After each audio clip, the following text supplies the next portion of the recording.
سلام و درود با یک شما تماشابینان گرامی. خوش آمدید به برنامه فردای تاجیکستان.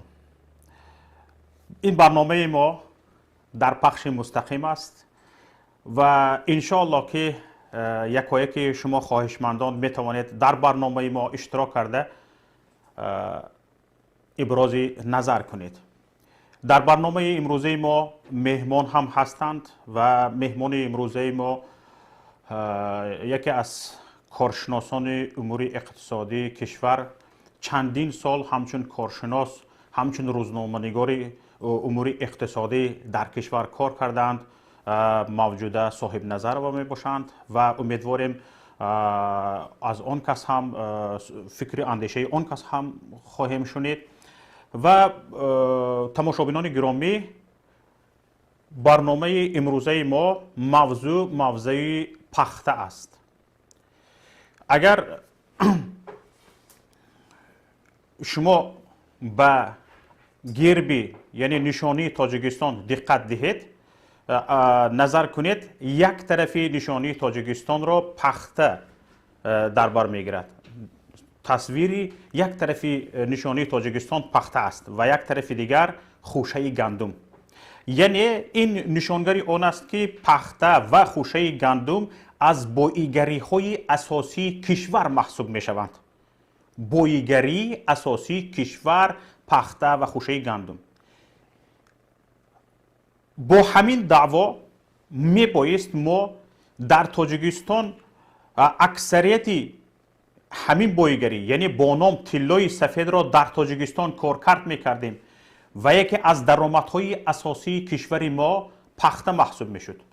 ولی باعث تأسف است که 90% پخته تاجیکستان، پخته که دهقانان با چی عذاب و مشقت جمع آوری می کنند با نرخ‌های ارزانترین، حکومت جمهوری تاجیکستان آن را به خارج صادر می کند. چگونه؟ همچون اشیای خام بدون کارکرد. همگان میدانیم که اشیایی که بدون کارکرد همچون اشیای خام فروخته می شود با نرخ نهایت پست و با نرخ نهایت ارزان فروخته می شود. این است که درآمد تاجیکستان از استحصال پخته نهایت کم است. همگی 10% پخته در تاجیکستان کارکرد می شود و خلاص. 90% به شکل اشیای خام به خارج صادر می شود با نرخ‌های پست‌ترین. همگان میدانیم که چندین سال‌های طولانی معاش دهقان پخته‌کار غوزه‌پایه شده بود. طولی از اولی بهار تا پخته را غنداشتن بیچاره دهقان خدمت میکند. بیچاره دهقان برای زمین پخته رنج میکشد. در نهایت معاشش تنها غوزه‌پایه میشود، یعنی هیزم، دیگر هیچی. و چندین سال دانشجویان، اویلوی، دهقانان پخته را میچینند به حکومت میسپارند.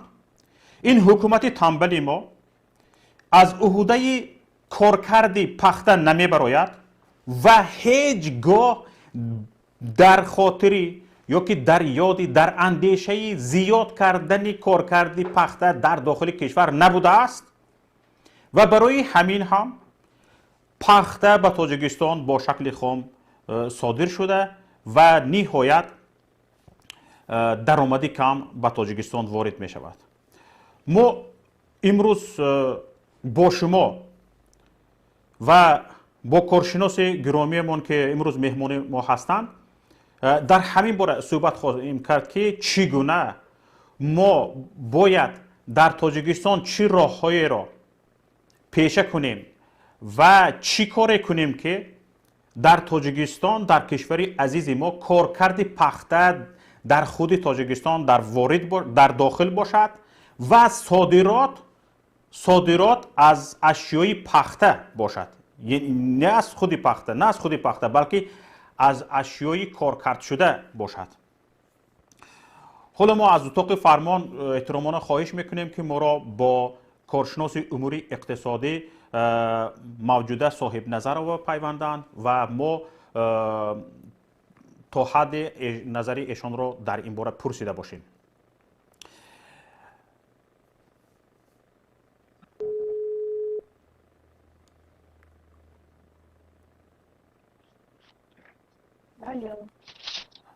درود بر شما آقای موجوده. سلام علیکم. چه حال دارید؟ خوب و سلامت هستید؟ تشکر. خوش آمدید به برنامه فردای تاجیکستان. شما در پخش مستقیم هستید. تشکر زیاد. تشکر. من اینجا تا دعوت شما به برنامه ذکر کردم که پخته در تاجیکستان هرچند یک طرفی نشانی تاجیکستان است و یک طرف دیگرش خوشه گندم، یعنی نشان دادن این است که یکی از بویگری های اساسی کشور محسوب می شود، ولی در تاجیکستان 90% کارکرد نمی شود و 90% پخته همچون اشیای خام به خارج اخراج می شود، صادرات می شود. فکر شما که چندین سال همچون روزنامه‌نگار امور اقتصادی، همچون کارشناس این ساحه های اقتصادیات کار کرده اید، فکر شما در این باره چی است؟ برای چی در داخل تاجیکستان پخته کارکرد نمی شود؟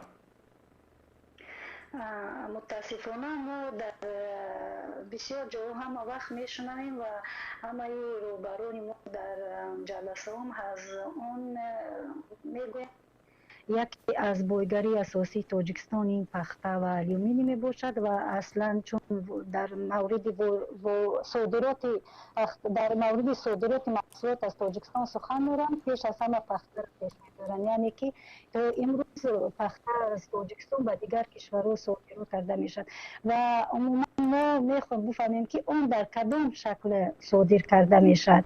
یعنی که در تاجیکستان کارخانه‌های زیادی کارکرد پخته وجود دارند. در هر یک نوعیه ما میبینیم که چنین کارخانه یک تا نه 2 تا 3 تا است و زیاد در دوره استقلالت شاهد هم گشتیم که رئیس جمهور در هر منطقه، در منطقه مثل ختلان و نورسوب که اصلا پخته‌کار هستند، فقط لنته کارخانه‌های کارکرد پخته را میبرید، اما در اصل ما ندیدیم که این در کدام شکل محصولات است. این کارخانه پخته را چگونه کارکرد میکنند، از آن متا استحصال میکنند، از آن رشته استحصال میکنند، در اصل این چیز نامعلوم است. یعنی در هر نمایشی که در تاجیکستان نمایش محصولات کشاورزی میشد دیده نمیشد که در کدام شکل پخته ما کارکرد شده است، کارکرد نشده است و اون چگونه به خارج کشور برآورده میشه. متاسفانه این خیلی هم بد است و ما نمیبینیم که محصولات ما در شکل چی استحصال شده است، یعنی پخته، و این باعث نگرانی هم است، یعنی که کارخانه نساجی تاجیکستان امروز فعالیت پوره ندارد و روبران اون کارخانه از اون شکایت میکنند که محصولات خام ندارد و پس معلوم میشد که امروز پخته در تاجیکستان استحصالش خیلی کم است. یعنی اون زمینایی که امروز به کارکرد پخته به کشت پخته مشغول بودن، این زمینای امروز پخته رو کش نمیکنند. یعنی که اینجا هم آمارا بر دروغ هستند و ما امروز همچون کشوری پخته کار خودمون معرفی کرده نمیتوانیم. فکر من این است در این باره، یعنی محصولات هم به خارج کشور برآورده نمیشد و برآورده هم شد خیلی کم است. برای اینجا درباره آمار بر دروغ ذکر کردید، برای چی حکومت تاجیکستان آمار بر دروغ میدهد؟ چی نیاز دارد بر آمار بر دروغ؟ چی را ثابت کردن میخواهد با این آمارهای بر دروغ؟ یعنی نفرانی که امروز خود حکومت تاجیکستان یا وزارت سودا اینا پخته را به خارج کشور صادر نمیکنن. این بعضی نفران، یعنی نفران مخصوصی هستند که پخته را به خارج کشور صادر میکنن و پخته را امروز مونوپول خودشون کردن. شاید از همین خاطر اونا هم آمار بر دروغ میتن و حکومت هم آمار بر دروغ میتن. در اون صورت اگر شما گفتید که آمارهای بر دروغ داده می شود، مثلا گریم آیا می شود گفت که همین استخراج پخته، صادرات پخته به خارج با شکل اشیای خام خودی دایره مخصوص به این هوسمند هستند که در تاجیکستان اشیای خام کارکرد نشود. بله، دایره مخصوص که از این منفیت دارن اونا نمیخوان که اون در تاجیکستان کار کرد شود و اگر امروز ما پخته رو در شکل اقلا نیم تیار در شکل رشته و متو بیرون از کشور خارج کنیم این به اقتصادیات تاجیکستان نفع زیاد میبیارد اما متاسفانه نمیکنن. الان ما رو در شکل خام صادر میکنن که هیچ یک کشور این کار نمیکند. یعنی که در دوره شوروی کارخانه نساجی تاجیک خیلی مشهور بود، متو خیلی مشهور بود و اگر این روز این کارخانه را پورا به فعالیت برورن و متو و پخته رو در شکل نیم تیار و در شکل تیار به خارج کشور صادر کنن اون در چند فایده میبیارد به تاجیکستان؟ ببینید در یک ناحیه در ناحیه 5 ولایت ختلان مقامات محلی به خاطر اجرای نقشه سالانه توسط خواجگی های دهقانی و کارخانه پخته جمعیت دارای مسئولیت محدود زمزم به نام هر کدام خواجگی از 500 کیلو تا 4 تنگی پخته نوشته‌اند.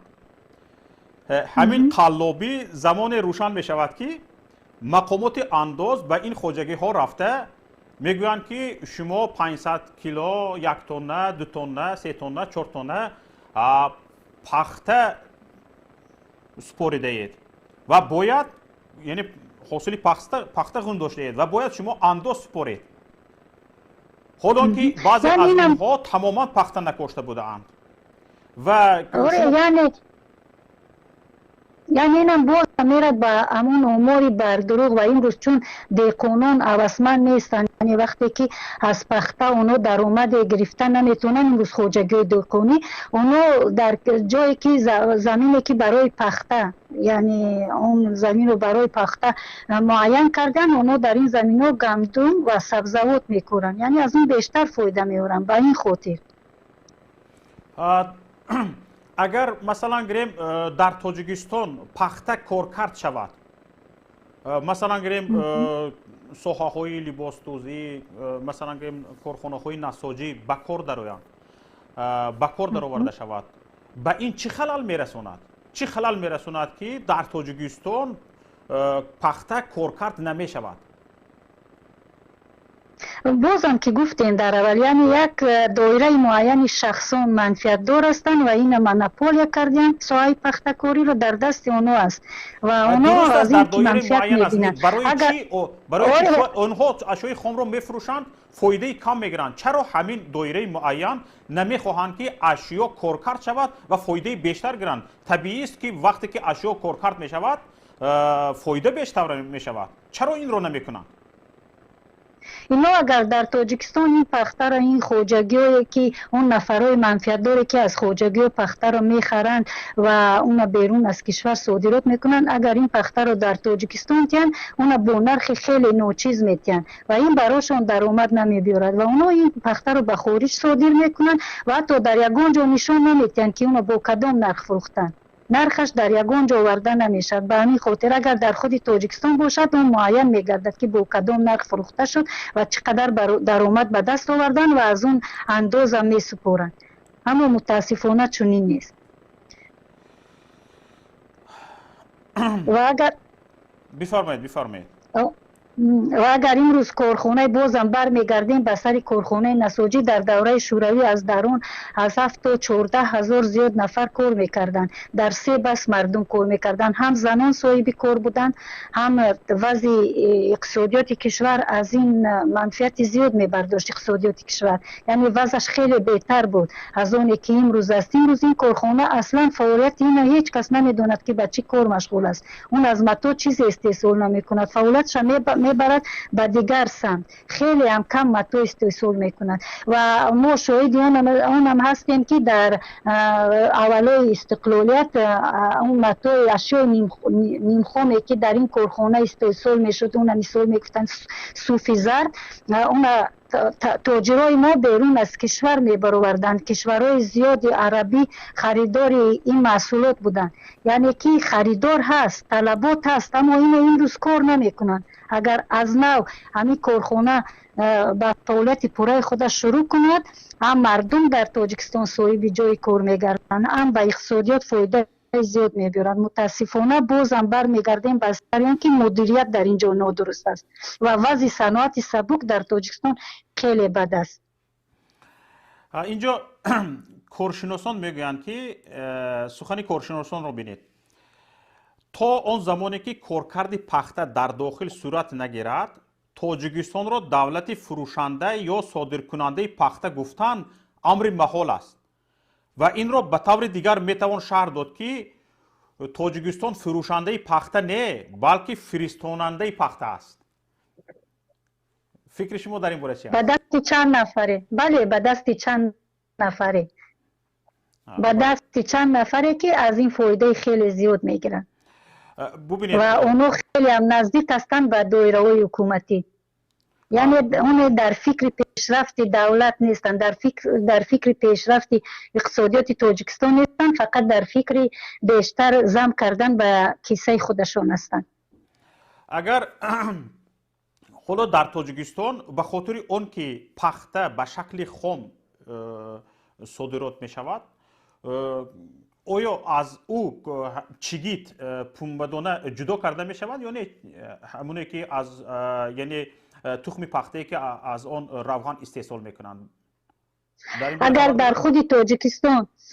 خود تاجیکستان پخته کارکرد شود، منفعتش خیلی زیاد است، نه فقط چیگید. ببینید ما در تاجیکستان این روز ساحه کارکرد همین پخته که باعث نگرانی است، ما نه در تاجیکستان صابون استحصال میکنیم، نه ما روغن استحصال میکنیم، نه خودی چیگید در اینجا کارکرد میشد که از اون روغن و صابون استحصال میشود. اصلا ببینید نرخ روغن در تاجیکستان چقدر گران است. کارخانه‌های روغن براری هم فعالیت نمی‌کنند. اگر اون کارخانه فعالیت کند، نه فقط از اون روغن بلکه صابون هم میتونیم استحصال کنیم. متاسفانه صابون هم ما از دیگر کشور وارد میکنیم. درباره متو اصلا سخن هم نمیره. در این حال در تاجیکستان روغن خیلی قیمت شده است و حتی در بعضی از منطقه های کشور نورسایی روغن در بازارها به نظر می رسد، قیمت شوی و نورسایی روغن به نظر می رسد. مگر حکومت تاجیکستان همین رو نمی فهمد که در خود داخل طلبات به کارکرد همین محصولات وطنی خیلی زیاد است و باید کارخانه ها به کار درآورده شود و چند از کارخانه های از دوران شوروی تا به حال تعمیر نشدند و بعضی از کارخانه های در تاجیکستان بودند که تا به حال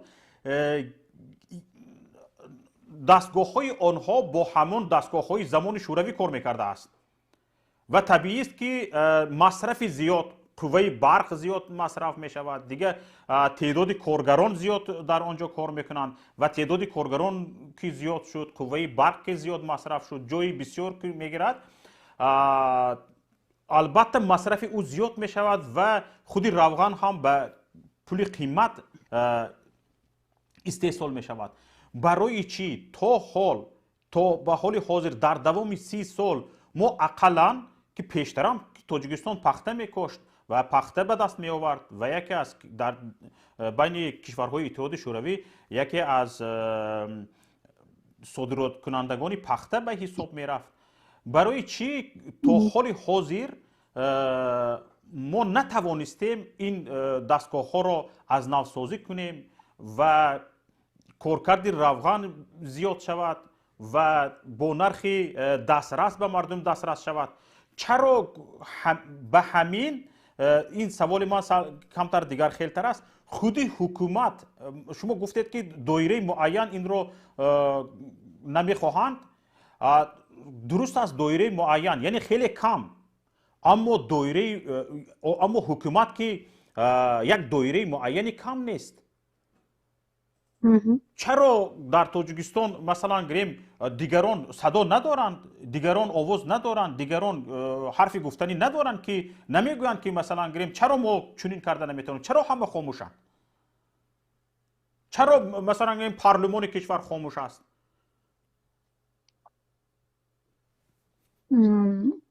خوب به این سوال باز شما مراجعت میکردین به یگان وکیل پارلمان که چرا اونا خاموش هستند و بعد اونا به این سوال جواب گویند. ما که به این سوال همین قدر جواب گفته میتونیم که در اینجا هم مدیریت نادرست است و چنانی که من در بالا اشاره کردم در هر یک منطقه کشور کارخانه های کارکرد پخته یکتایی هم نه دوتاگی ساختن، کارخانه کارکرد رشته در ایسار بنیاد کردن، در سوخت چند کارخانه بنیاد کردن، اما لنتشان بریدن و خلاص.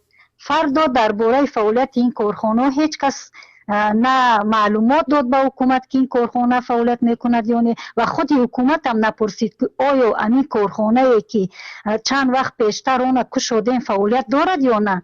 اصلا در اینجا من نمیدونم که اقتصادچی های ما چرا خاموشن، چرا اونا درباره فعالیت این کارخانه درباره وضع اقتصادی امروز چیزی نمی نویسن، اونا چیزی نمیگن. از پس مردم یادی چی کار کنن؟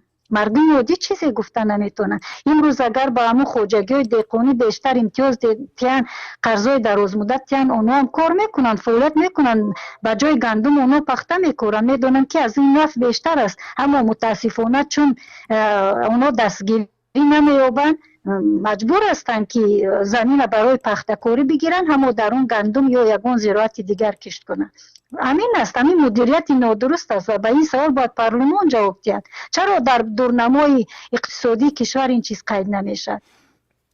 چرا برنامه مخصوص برای این دیده برآمده نمیشوند؟ بسیار خوب. تماشابینان گرامی، اینجا میخواهم شما نیز در برنامه ما اشتراک کنید. لطفا پیش از آن که نوبت به شما داده می شود خواهش میکنم تگمه لایک را پخش کنید تا دیگران نیز وارد شوند و هرچی بیشتر از موضوع هموطنان ما آگاه شوند. برای همین تماشابینان گرامی، حالا اینجا تقریبا 1000 نفر در برنامه ما اشتراک دارند. از یکایک شما 1000 نفر خواهش میکنم تگمه لایک را پخش کنید، چون اینجا همگی نزدیک به 500 نفر تگمه لایک پخش کردند. خواهش ما این است که شما همگی تگمه لایک را پخش کنید تا دیگران با خبر شوند و پیوند برنامه را به دیگران نیز بفرستید تا هرچی زیادتر دیگران به برنامه وارد شوند. تماشابینان گرامی، اینجا رقم تماس با ما توسط ایما و واتساپ در روبروی شما هست و نشان داده شده است. شما می توانید با ما تماس بگیرید.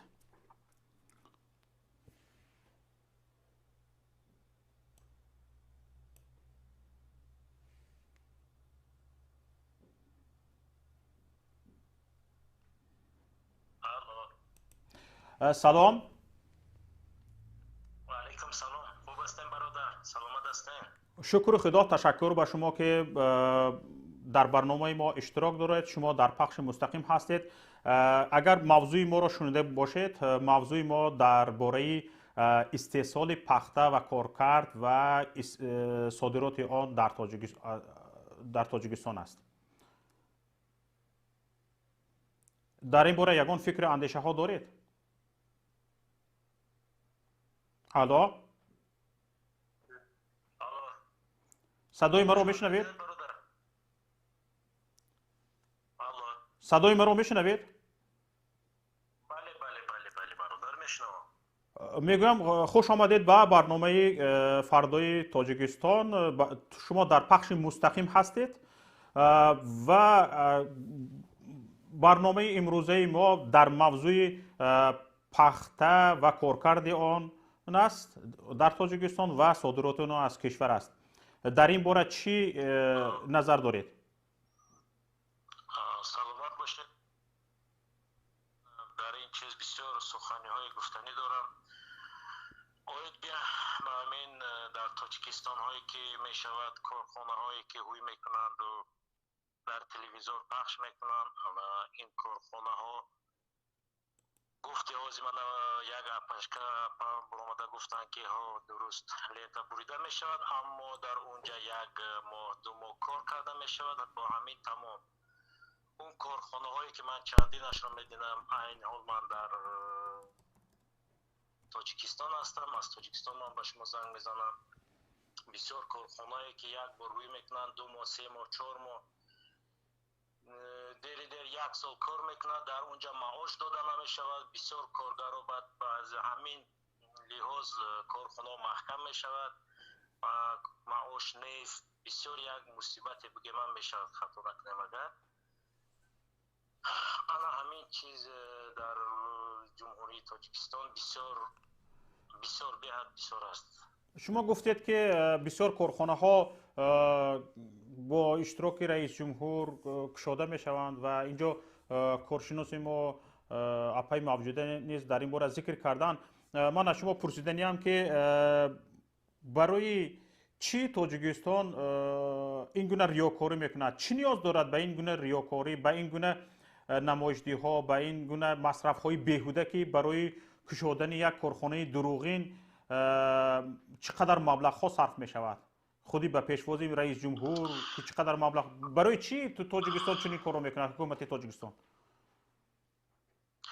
اکنون بسیار برادر اینجا بسیار عدالت نیست وقتی یک صاحب کار یک کارخانه روی میکند انا میبینن اونجا چخیل یک کاری که نغز رفته استاده است ای دستش کشیده گرفته میشود و بر اونجا همین گرفته که ای دستی اون صاحب کار او کارها را برده نمیتونن برای که سیستم را نمیدونن اینهایی که سیستمی که اینها از در جمهوری تاجیکستان مونده عموما سیستم هم بگیم نیست بگیم هم خطا نمیکنه اینها بسیار یک بگیم عموما سیستم بیزنس در اینها دیده نمیشود عموما اکثریت من خودم یک صاحب کار هستم اما من میتونم یک جای کار فعال کنم در اونجا 200 300 تا 500 نفر من میتونم جای کار داده معاششان 3 4 تا 5000 تومان من شخصا خودم همین چیز رو من میتونم کردن لیکن من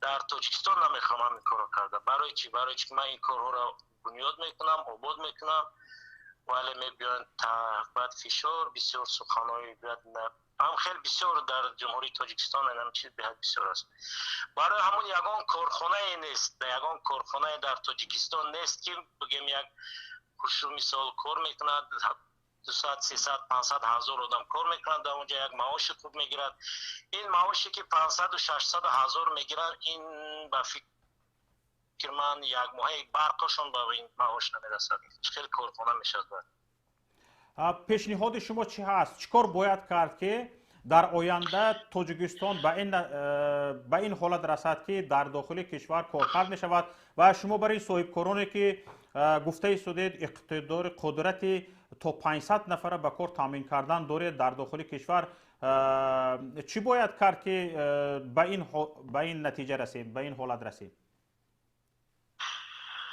با این نتیجه چی من گفتنی ها دارم برادر من این جای گفتنی دارم که این سیستم را حلش کردن این سیستمی که در تاجیکستان عین حال قرار دارد این سیستمی که بگیم یک در یگان جا نیست این سیستمی که اینها در تاجیکستان موندگی هستند عموما من بگیرم اکنون یک کارخانه بنیاد میشد یک صاحب کار اونجا یک کار نظم میشود از اونجا دستش کشیده میشد من در 2015 ایران بودم چند صاحب کارها قطعی من گپ زدم یک صاحب کار از ایران بود ایران گفت که من گفت در تاجیکستان یک کارخانه بنیاد کردم یک کارخانه که توربه براری توربه پلاسماسی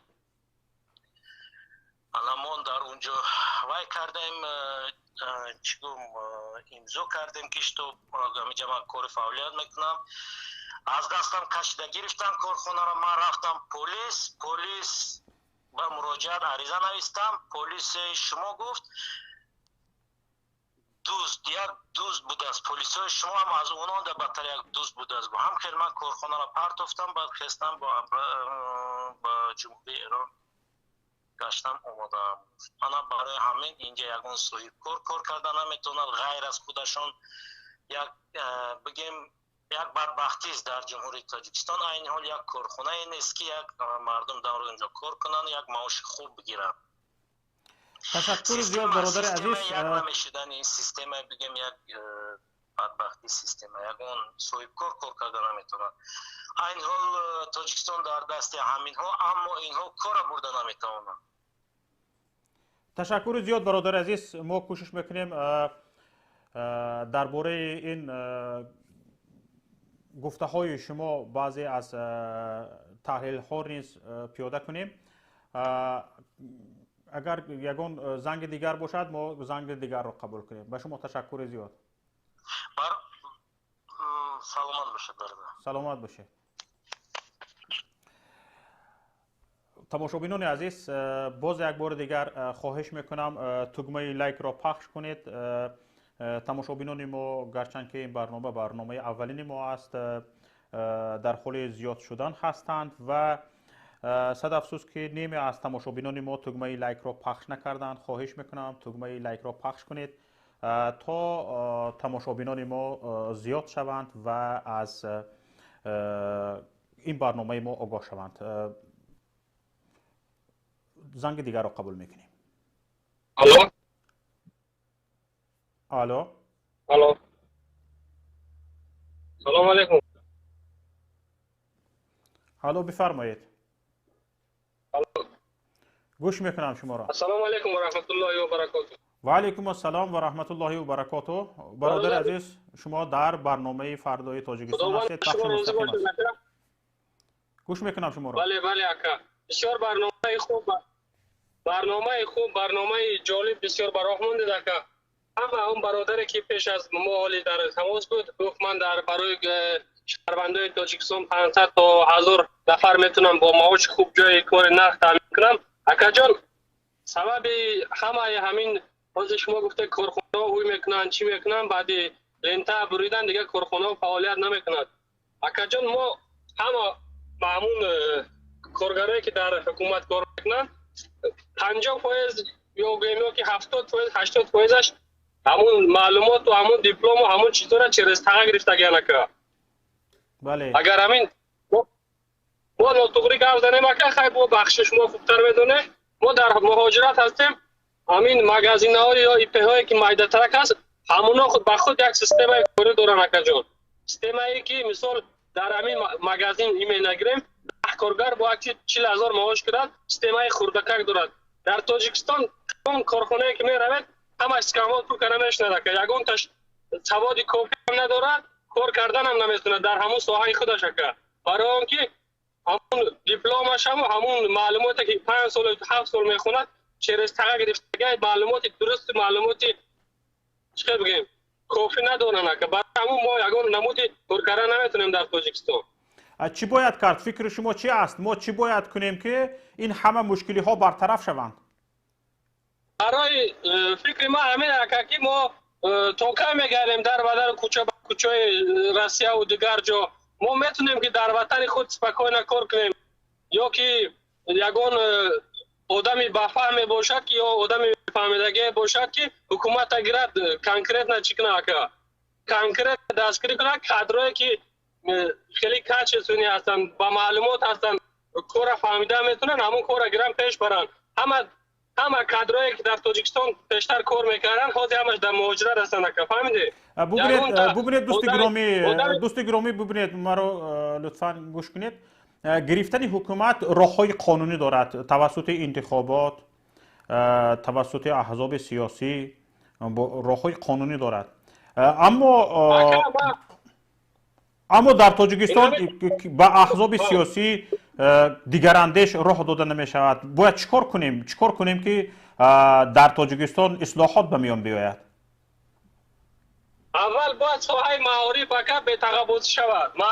از همون وقتی که در ایران انقلاب شدگی بود سال پیشتر گفتن که ایران باید چی شود، پرزیدنت اولینش اومد از همون تحکرسی مکتب مردم بسواد کرده برآورد. امروز ایران در جهان ممکن که جای چهارمی است از جهت تکنولوژی، از جهت همه چیزش. مثال میگیم ما یا که دیگر دولت‌ها مردم ما باید از همون دیتر سرکره تا خودی دانشگاه همه جا قایدوی کنند که همه به تقبوزی شود چیز نکار کنند مردم که بسواد شد بعد خودش پس پینه بلند شده رفتن میگیرد 80% مردم ما سواد ندارد که بسیار خوب. ببینید شما میگفتید که فردای تاجیکستان را چگونه دیده میخواهید؟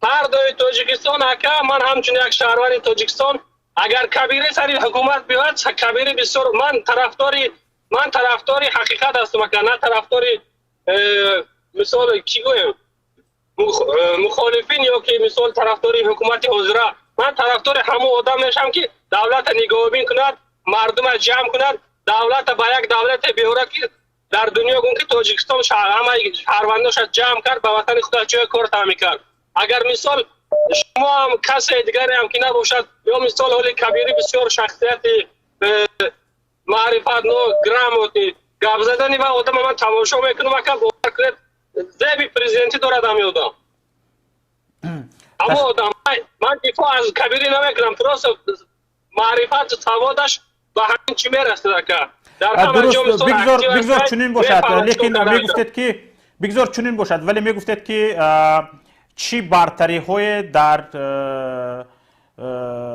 آقای کبیری نسبت امام علی رحمان دیده اید؟ برتری ها درست دولت دوری هم میفهمده که فهمیده؟ بسیار خوب. اکنون ما با موضوع برمیگردیم. موضوع ما پخته بود برای در داخل استحصال شدنی در داخل استحصال و کارکرد شدنی پخته شما چی پیشنهاد دارید؟ چی باید کرد؟ یگان فکر دارید در همین باره؟ باید همه زوادو کار کنن اگر باید همه زوادای پخته همه استحصالاتی که خود محصولاتی که تاجیکستان میبرد باید در داخل تاجیکستان کارکرد شود بعد ایواز شود و دیگر دولت‌ها فروخته شود همش فقط در یک رعایت قانون در یک خیلی چی بگیم یعنی چه ترتیبات قطع شود خیلی گلگام نشود یک وقت که ما تا کی میگردیم در به در و کوچه به کوچه در دست خطایی کار کنیم در دست امریکانسا کار کنیم در دست روسا کار کنیم ما اگر همین سیستم رفتن گرده که دولت ممال ملت ما ایبان میرود که بی سوادی که شد دیگر جامعه بیاد دور پیشتر باری میشد کم نیوک دیگر کسا میبیان دیگر ما رنگ غلام در دولت خود کار میکنیم که شما خودتون در مهاجرت به چیکار مشغول هستید؟ ما در مهاجرت اکد فیرما هسته همینجا کار میکنیم شافیور. بسیار خوب. تشکر زیاد به اشتراکتان در برنامه ما خیلی صحبت های جالب کردید تشکر به شما و من بعد هم فعال باشید. سلامت باشید. خدا نگهبان شما. زنگ دیگر باشد زنگ دیگر رو قبول کنیم. دوستان عزیز تماشابینان گرامی باز هم از شما خواهش میکنم که تگمه لایک را پخش کنید و پیوند برنامه ما را به دیگران بفرستید تا اینکه دیگران به برنامه ما بپیوندند. حالا ببینید صحبت های جالب شده ایستاده است و کاربران ما به نهایت فعال هستند و صحبت های جالب کرده ایستادند. بفرمایید اگر زنگ آماده باشد قبول کنید. الو بفرمایید. سلام علیکم. و علیکم السلام. برنامه فردای تاجیکستان؟ بله برنامه فردای تاجیکستان است و شما در پخش مستقیم قرار دارید. ما صدای شما را میشنویم. بله بسیار خوب تشکر. من یک پیشنهاد برای فردای تاجیکستان دارم. بفرمایید. من میخواهم رسانم برای حکومت آینده تاجیکستان. انشاءالله این حکومت باید حتما ایبان برده شود و حکومت نو جایی را بگیرد. بعد پیشنهاد خواهش من ای حکومت آینده همین است که نسبت مادرها و خواهران ما همین آزار و اذیتی که در پیشوازگیری های بعضی مقامات نورا استفاده میبرند همین کلان از بین برده شود تا که از روی اخلاق و معیار ما مردم تاجیک نیست. همین را از زمان کمونیستی موندن در بین تاجیک همین خیلی حالی هم از بین بردگی نیست. خواهش التجای من از حکومت آینده همین است که همین کار نادرسته که حاضر رفته است و دست در هر پیشوازگیری هر یک مقامدار و هر یک خر حاضر اومده تا خر خینگل بدون تحقیر برادر عزیز، بدون تحقیر. بله. خواهش میکنم بدون تحقیر صحبت کنیم، کسی رو تحقیر نکنیم. من از شما پرسیدنی هم که درباره پخته، استحصال پخته و صادرات پخته چی آگاهی دارید؟ در این باره چی گفتنی هستید؟ در تاجیکستان پخته استحصال می شود لیکن کارکرد نمی شود و همچون اشیای خام کارکرد نشده به خارج فروخته می شود با نرخ نهایت پست. فکر شما در این باره چی است؟ بله حقیقتا اینجا همین چیز در بین حاضر آمدگی است. چه میگیم کروپسیا بعد نمیخواد که همین خیلی چیزا شود. نه که راست که من در باره اقتصاد پخته و قدر معلومات ندارم. من بسیارتر به خاطر همون زنگ زدم که همین پیشنهاد همین آینده تاجیکستان میخوام همین خیلی ببینم به تحقیر زنان و مادران و خواهران خودمان از خواهران خودمان که در هر مقصد محفل ها وارا میبرورن تای مثال تای اطلس ادرس پیشوازی کین کدام نمیدونم رئیس است، رئیس چه است، چیز است یا که سرکرده از حکومت از بالا پایان همین چیزی نادرسته. میخوام خواهش میکنم که در آینده تاجیکستان نبینم میره. باقی مانده تشکر برای شما برای برنامه خوبتون. تشکر به شما، خیلی از اشتراکتان خوش شدیم. تشکر به شما و در برنامه های آینده ما نیز فعال باشید و کوشش کنید وابسته به موضوع و در خور موضوع صحبت داشته باشیم. تشکر به شما. زنگ دیگر را قبول میکنیم. کوشش کنید وابسته به موضوع. سلام علیکم. و علیکم السلام. خواهش میکنم اول شما یوتیوب خود را خاموش کنید و بعد با ما صحبت کنید چون آوازها دو طرفه میشوند. خوبه نکات اینجا سلامتی خوبه. شکر خداوند کریم و منان. و شما در برنامه فردای تاجیکستان قرار دارید. موضوع برنامه امروزه ما استحصال و کارکرد پخته تاجیکستان است. در همین باره چی گفتنی هستید؟ بله، برنامه شما خیلی جالبه و موضوع جالب است. این چون ما تصمیم گرفتیم که فردای تاجیکستان از امروز دیده فقط اساس این رو بگوییم که فقط کروپسیا از بین رود تا اینکه صاحبکارا بیان در وطن خود زادهای سازند که به سبب رزق روزی مهاجران شوند. دیگه از مهاجرت از کشند مردم. با فکر شما اینجا درباره کروپسیا گپ زدید. وقتی من سوال دادم درباره استحصال و کارکرد پخته، شما درباره کروپسیا گپ زدید. میگفتید که بستگی کروپسیا با کارکرد سستی پخته در تاجیکستان چی بستگی دارد؟ بستگی که همه صاحبکارا رو نمیمونن که زواد میکنن اما نمیمونن که کار کنن. به خاطر که ایس نالوگ میبره، ایس همه چیز لگاتشون میکنن، به همون طور میگریزن میپرتون زوادار میرن و زواد بیکار. یعنی از هر نفری که میخواهد در اونجا کارخانه داشته باشد از اونها مقامات پاره طلب میکنند. بله؟ یعنی شریک شدن میخواهند. ضبط مقامات سر میشه دیگه صاحبکار دیگه رخش گم میکنن، کجا رفتنش نمیدونن. دیگه نه صاحبکار. ببینید برادر عزیز،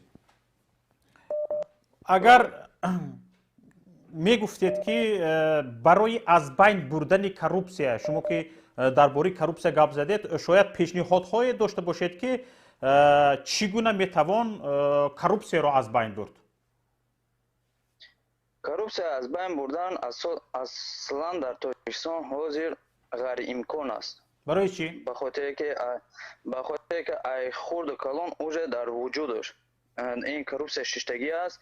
هر یک اداره که میدونن خود مردم عادی باشه، خود مردم میانه یا مردم طبقه بالا کجای دنه باشد پول میدهند نه که یک کارشان بود کنه این اصلا ای مردم عادی سر کار فهماندن در کار که هر یک حتی رئیس جماعت رئیس ده مثلا گیریم هوای ده که پول نداد یا که دکتر ده معلم ده یا دیگه فرق داره کسی که نباشه در روز به همین حال ای مردم سر میشه ای پایین بردن مردم که پول نداد یا رشوه نداد کارش به رشوه بود که کروپسیا اینجا برده میشه اگر که مردم که پول دادن گرفت بر 5 متر مثال کارش بود میکنه همه خیر رفتن گه کروپسیا از بین برده نمیشه در توش ببینید مردم رو بگید مردم که پول نداد مبلغ اضافگی نداد پاره پیشنهاد نکرد در حکومت در مقامات ها در اداره های دولتی کارش اجرا نمی شود چی کند بیچاره مردم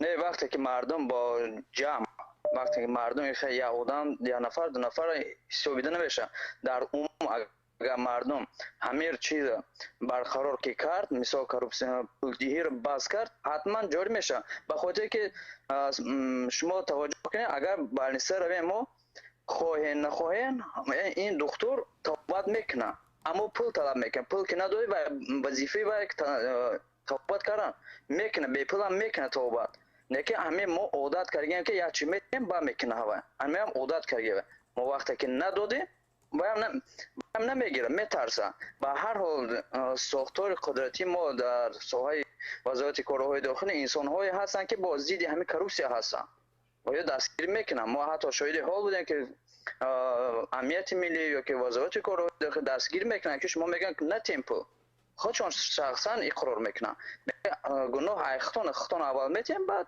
و یا هم اموخته شدیم با هم خاطر چی میکنم این زویس هر یک شخص میکنه که حالتی که نداد همه چه خود مردم وابسته است مردم چه کدام راهی که قبول که همه راه رفتن بگیرن برادر عزیز اگر مخفی نباشد میگفتید که چیکاره هستید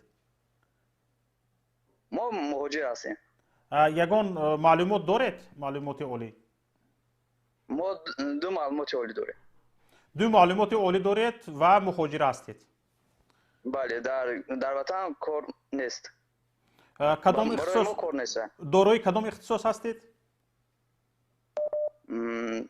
مخفی بسیار خوب ببینید تماشابینان عزیز اینجا برادر صحبت کرده ایستاده است که از صحبت‌هایش معلوم است اهل سواد است معلومات دارد دارای دو دیپلم هم میگوید دارای دو معلومات عالی در تاجیکستان جای کار ندارد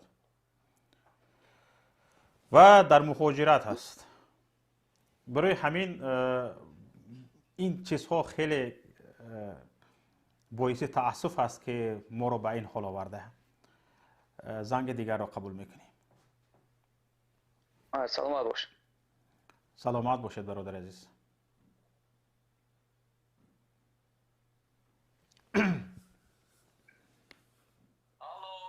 لبای گوش میکنم بله در پخش زنده در پخش مستقیم هستید در برنامه فردای تاجیکستان هستید و ما شما را میشنویم برادر عزیز همین تو به یک برادر برامده درباره کروپسیا صحبت کردم بله لیکن توشتا و آدم همین سخنهای گفتگیشان این خلق برای و تنسامان تیاد نتیاد برای کروپسیا بایم برده نمیشه تا حکومتی رحمانو با فرزندایش از دولت تاجیکستان برخورد میشد بعد کروپسیا سونی همون وقت از ما بایم برده میشه مثلا گریم حکومت امروزه اکثریت این رو میگویند اکثریت بر اینند که حکومت امروزه باید عوض کرده شود راه‌های قانونی عوض حکومت وجود دارد یکی از آنها به طور انتخابات است به طور انتخابات شفاف ولی بار هم در تاریخ جمهوری تاجیکستان این نشده که در تاجیکستان انتخابات شفاف گذشته باشد من خودم از سال 2000 به بعد تا سال 2015 سه مراتبه در انتخابات های پارلمانی و در توجیکستان این نمیشد. این فرزندای رحمانوف اون وقتی که از کارمندان این وزارت تندرستی، از وزارت کارهای داخلی، از امنیت دین پول نمیستونن، اون وقت به همون کارمندان با معاش خود کار کرده زندگی خودشون پیش میبرن، اون وقت به کروپسی از موبایل میرود و دولت تاجیکستان به پیش برادر صدای من رو میشنوید؟ گوش میکنم صدای شما را. بسیار خوب. وابسته به موضوع امروزه ما درباره استحصال و کارکرد پخته چی گفتنی هستید؟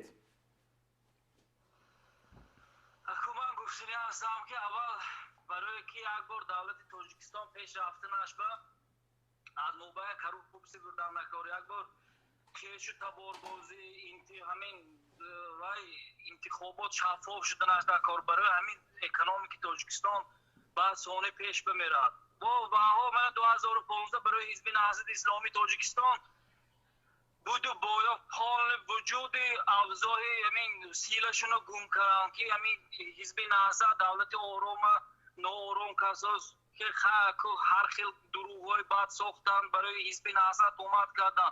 من 5 سال باز حزب نهضت در تاجیکستان نیست، با برای همون یک خیل که تاجیکستان با همه سویت کشی، با همه مهاجرت، با همه خلق عذاب مشقت، همین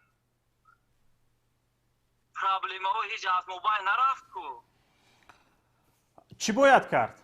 حاضر شما چند پیشنهادهای کردید حکومت را از بین بردن در کار، این حکومت دیگر شدنش در کار، تغییر یافتنش در کار و هکذا.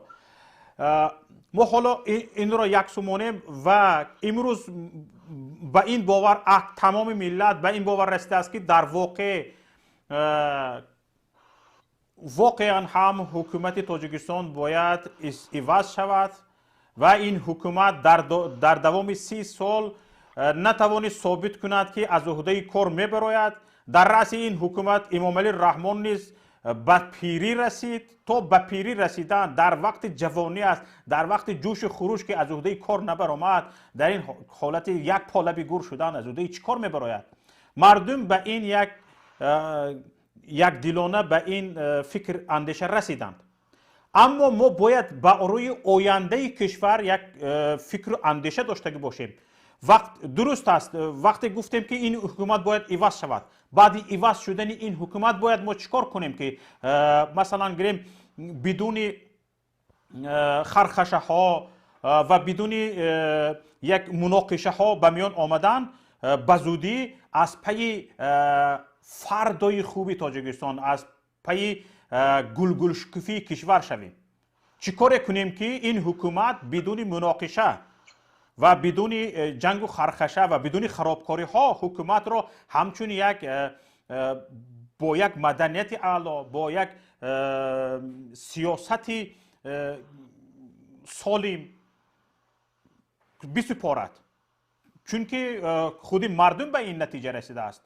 این حکومت را مردم انتخاب میکند. وقتی که بدون انتخاب مردم، بدون خواهش مردم حکومت را نمیکنی، به کجا میرسی؟ به این شما چی میگویید؟ برادر عزیز، من یک چیز صحبت دارم برای ملت خلق تاجیک. یک گفتنی دارم که بفرمایید. از الله بزرگ امید میکنیم، دعا میکنیم، طلب میکنیم که خداوند الهی همین همه جایمی همین ملت تاجیک اول تنی صحت و خاطری جمع کرد. دومین خدا طلب میکنیم که همین ظالما که در همین به خلق به ظلم میکنن، شکنجه میکنن، انداز بندی میکنن، همین ها رو خداوند خودش برداشته کند از ما بین خلق تاجیک. سومین که برای که همه ملت خلق تاجیک من گفتم همین که همین ناز مکتب میخونن، دیپلم اولیه میگیرن، این زندگیشی یافته میبرود. برای این حکومت هیچی گفتنی هم نیست است که براستش. باز یکان گفتنی دیگر دارید؟ نه، ما هم در حق شما دوگو شهرهای مرد تاجیک. تشکر به شما. تشکر به شما با ما باشید. همه برای کار آرزو حوثی امین زندگی خوشبختی بینم. تشکر به شما. زنگ دیگر رو قبول میکنیم.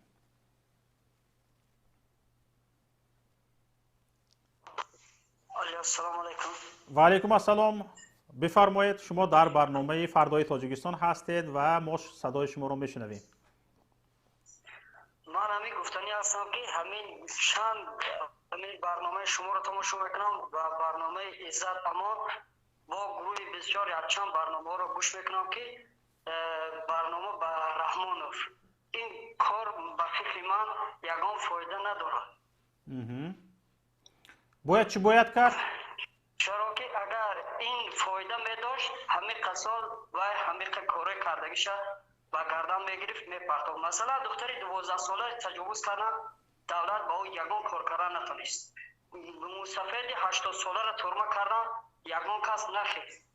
با دختر 23 ساله را یک چند روز پس تجاوز کرد، یک خطای او را قتل کردن، اما دختر تاجیکا بردن به زندان پرتافت. این یگان مادر حکومت دستش یگان چی آمدن نمیتونه، فقط ظلم و برنامه شما رو من فقط تماشا میکنم. همین ببخشید اگر خطا هم گفته باشم، از دست همین مهاجرا، از دست همین آدمایی که گم میزن برزید اما یگان چی نمیآید. تو مردم نخیزن یگان جنگ است، یگان چی نشود، از دست دیگر یگان چی نمیآید. حالا برادر عزیز ببینید، اینجا من با این سخنهای شما یک ملاحظه دارم. یگان آدم گم نمیزنن. مسافر 80 ساله را بردن ترمه کردن، او بیچاره را 3 گلیم بردن که گرم شود، او حالا هم خنور میخورد. این چی ناعدالتی؟ برادر عزیز، یک صدای مرا میشنوید؟ من با این سخن شما یک ملاحظه دارم. تقریبا یک سال پیش حاضر شما ملاحظه خود را گفته ایستادید، فکر و اندیشه خود را گفته ایستادید. تقریبا یک سال یا 2 سال پیشتر خیلی نفران محدود یافت می شدند که حتی توسط این برنامه ها ابراز اندیشه کنند. حالا خودی همین اندیشرانی شما و ابراز نگرانی شما که به گوش جهانیان رفته ایستاده است، نه تنها به گوش حکومت دارانی تاجیکستان، همین خود یک قدم پیش است و همین خود خیستن است، یعنی خیزش است همین. و یعنی پایدیواری همین خود پایدیواری صدا بلند کردن هاست. در همین غریبی ایستاده، همین قدر گپ زدن گیریم در اون تاجیکستان خدا میدونه چی شده ایستاده است. اینترنت نداره، داش مردم تماشا کنن که ببینن دنیا چی گپ است. ما از کجا میدونن درون چی گپ است؟ حالا که به تاجیکستان زنگ میزنی گپ میزنی، اونها خیال نمیکنن که در تاجیکستان همه خیلی گپ و کار شده ایستاده است. بخش نمیفهمن، فقط خوبیاش در اخبارات میدید، به پول تماشا میکنن مردم. او رحمانوف پیشوا، او رحمان او که پدر پیشوا گرفته، پدر ملت. لطفاً بدون تحقیر،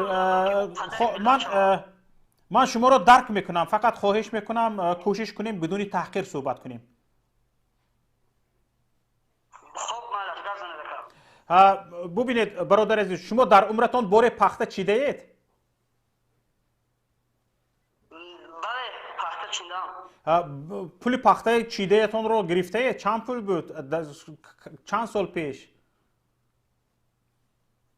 اما من به همراه مادرم میرفتم، نمیدونم خورد بودم. تا حالا من در غریبی هستم، 5 سال باز در همینجا هستم، نمیدونم در تاجیکستان چی گپ است، چی کار بار است. بسیار خوب. درباره همه مهنتی پخته چیدن، هرچند که خردسال بودید، درباره مهنتی پخته چیدن چی گفتنید در همین باره؟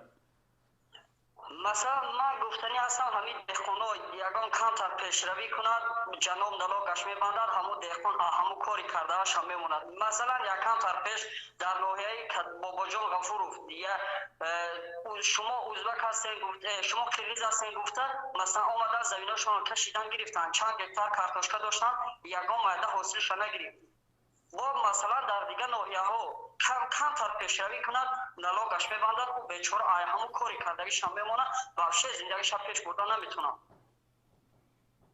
بسیار خوب. انکنون فکر شما چی است؟ ما چگونه در آینده چیکار کنیم که همه این کمبودی های ذکر کرده شما برطرف شود؟ همون تاجیکستان خسته به قصر همون رحمانوف رفته، گفتن در کار که حالا اینش مایلا حاضر به نیم نیمی زمین رو با ازبکستان فروخته است، نیمی زمین رو با خیتای فروخته است. این خدا نکند و عاقبت این خیتای زنه گیره نیمی تاجیکستان، ازبک زنه گیره نیمی تاجیکستان، دیگه تاجیکستان چیزش میمونه؟ چیزش میمونه؟ حالا این زمین رو فروخته است. ببینید، تشکر زیاد برادر عزیز. باز گفتنی دیگر دارید؟ نه رحمت، همین را میخوام که همه کسا جمع شده رفته او را از وظیفه گرفتن و مانده است. تمام این ریشه نماند، سطر نماند، نماز خوندن نماند، خودشو نماز میخوند نمیخوند نمیدانید. این ما مسلمان بودگی ما رو فراموش میکنیم. امروز فقط نمیمونه کودکان مسجد روند، نمیمونه که پیرانسالان مسجد رفته نماز خوندن. آیا ما مسلمان هستیم یا که نه؟ بسیار خوب برادر عزیز، تشکر به شما که در برنامه ما شرکت کردید. زنگ دیگر را قبول میکنیم.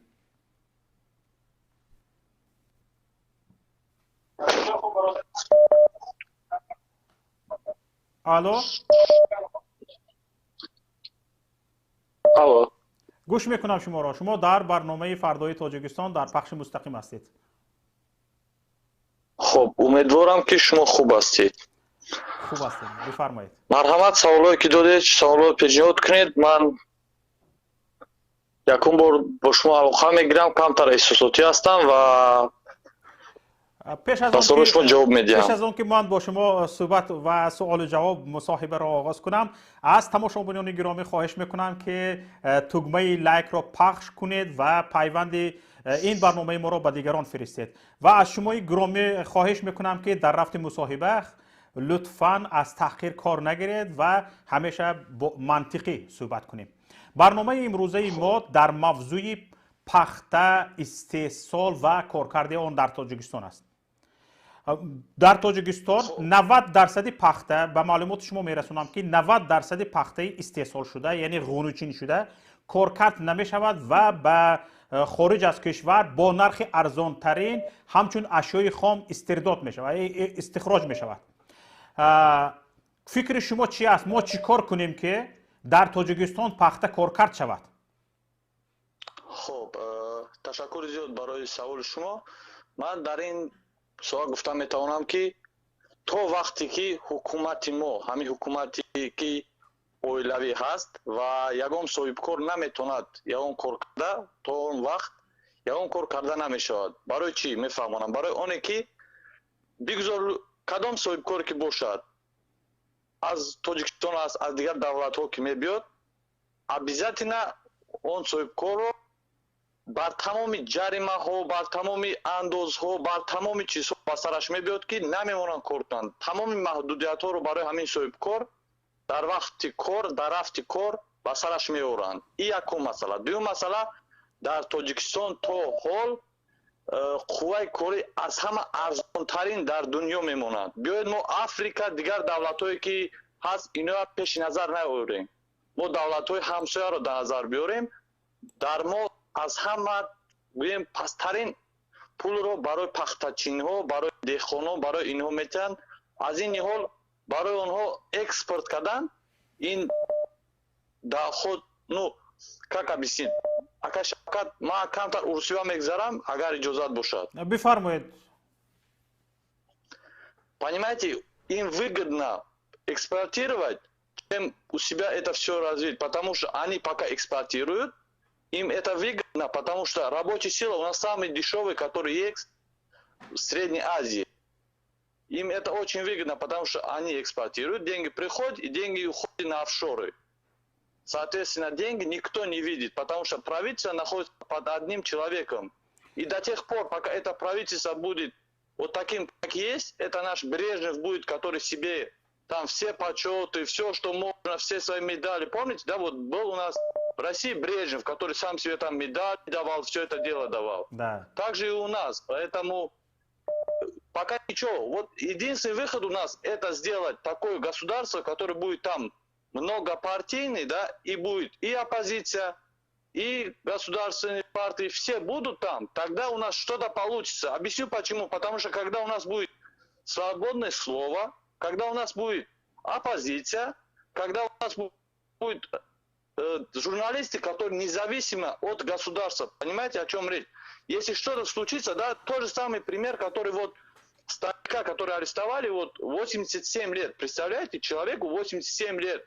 Сафед имрус пага уже тамом, аднёс. Мерава, неки хамурам шунондам, чи, ягом та журналист, ягом та. Рафта хаму Мусафеда съемка, когда история броварда наметуна. Почему? Потому что они все боятся. Они все боятся, они знают, что не дай бог, если они какой-нибудь шаг сделают, обязательно к ним придут. Это мое мнение. бубинед бародар, бисёр суханҳои ҷолиб гуфтед. Инҷо ман вақте ки ба ин барнома омодагӣ медидам, дар бораи таҳқиқот дар бораи истеҳсоли пахта ҷустуҷӯ кардам ки хеле таҳқиқоти журналистӣ дар истеҳсоли пахта, коркарди он ва содироти он ба хориҷ ниҳоят таҳқиқоти журналистӣ кам аст. ва ҳарчанд ин яке аз боигариҳои кишвар ҳисоб мешавад, ҳисоби китоби ин гум аст ва ҳатто ҳукуматдорон кӯшиш мекунанд ки оморҳои бардуруғ ироа кунанд. ин ба чӣ сабаб аст? бо дуруғ мо ба куҷо мерасем ва барои чӣ ҳукумат имрӯз маҷбур аст ки бо оморҳои бардуруғ мардумро фиреб кунад? чӣ чиз водор мекунад ҳукумати имрӯзаро ки бо фиреб сару кор гирад? Подождите, Акаш Шавкат, смотрите, тут иллюзия, понимаете? Они даже сами с друг другом, вот эти министерства, не советуются, что им сказать. Все, что они говорят, ну, как хотим, так и будем говорить, потому что это наше государство, мы тут, как говорится, ходом шо, навсам вазир, тамом, им без разницы. Даже сами знаете, на вашей программе было показано, доказано то, что Одам хавар надора уже даном чан гектар замин, чага пахта, все это записано. Они пришли к людям и говорят, плати налоги за то, что ты уже не собирал, ничего не собирал, ты уже будешь платить налоги. Понимаете? Соответственно, это все иллюзия. У нас нету таких журналистов, чтобы они могли куда-то идти, запрашивать какие-то документы. А шмо любой хесаули просто дартауми махомотой Тоджикистан кнен, як жавоб дуран. Пожалуйста, в письменном порядке. Напишите, мы вас ответим. Мы вам ответим в письменном порядке. А потом что ответят? Бубахшед, бад чи ҷавоб метиҳанд? ҷавоби онҳо, агар ҷавоби онҳоро хонед, 2 рӯз мехонед. И там ничего такого нету, что можно было бы его расследовать, понимаете? Невозможно в Таджикистане на данный момент ни на каком направлении провести расследование, потому что тебя никуда не ведет он. Они все боятся, они все не отвечают. Все будет в письменном порядке, который разъяснения никакого там нету. А вы в данный момент где находитесь? В Таджикистане или в миграции? Я в Европе нахожусь. Понятно. бубахшед ба суханронии шумо дода шудам. Бубахшед тамошобинони гиромӣ, ин бародари мо бениҳоят эҳсосӣ суҳбат карда истодаанд ва мегӯянд ки ба ҳамин гуна сиёсати Тоҷикистон ризо нестанд ва будушуди оморҳои Тоҷикистон бар дуруғ аст. бародарони азиз, инҷо бубинед, вақте ки дар кишвар ҳама чиз бар дуруғ, бо фиреб, бо найранг сару кор гирифта мешавад, оё дар мардум эътимод ба ҳукумат мемонад? вақте ки эътимоди мардум нисбати ҳукумат аз байн меравад, чӣ мешавад? худо ин бародарро ман мехоҳам суол кунам ки чӣ чиз шуморо водор карда ки ба Аврупо рафтаед? Савол ба ман аст? Бале. Хуб, Шавкат, потому что из того, что я вижу, да, из того, что творится в моей стране, который, поверьте, я нахожусь в той стране, где у меня все хорошо. Но то, что я вижу, да, творится у меня в стране, мне это никак не устраивает. я бы хотел, чтобы у меня страна была, по крайней мере, развивающей в Средней Азии. При том, что у нас есть, ну, нету, как говорится, нефти, да, у нас зато есть золото. У нас нету там газа, еще что-то, у нас есть вода.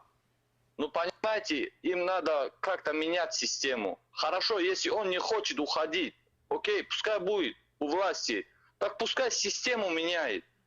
Неужели нельзя менять систему?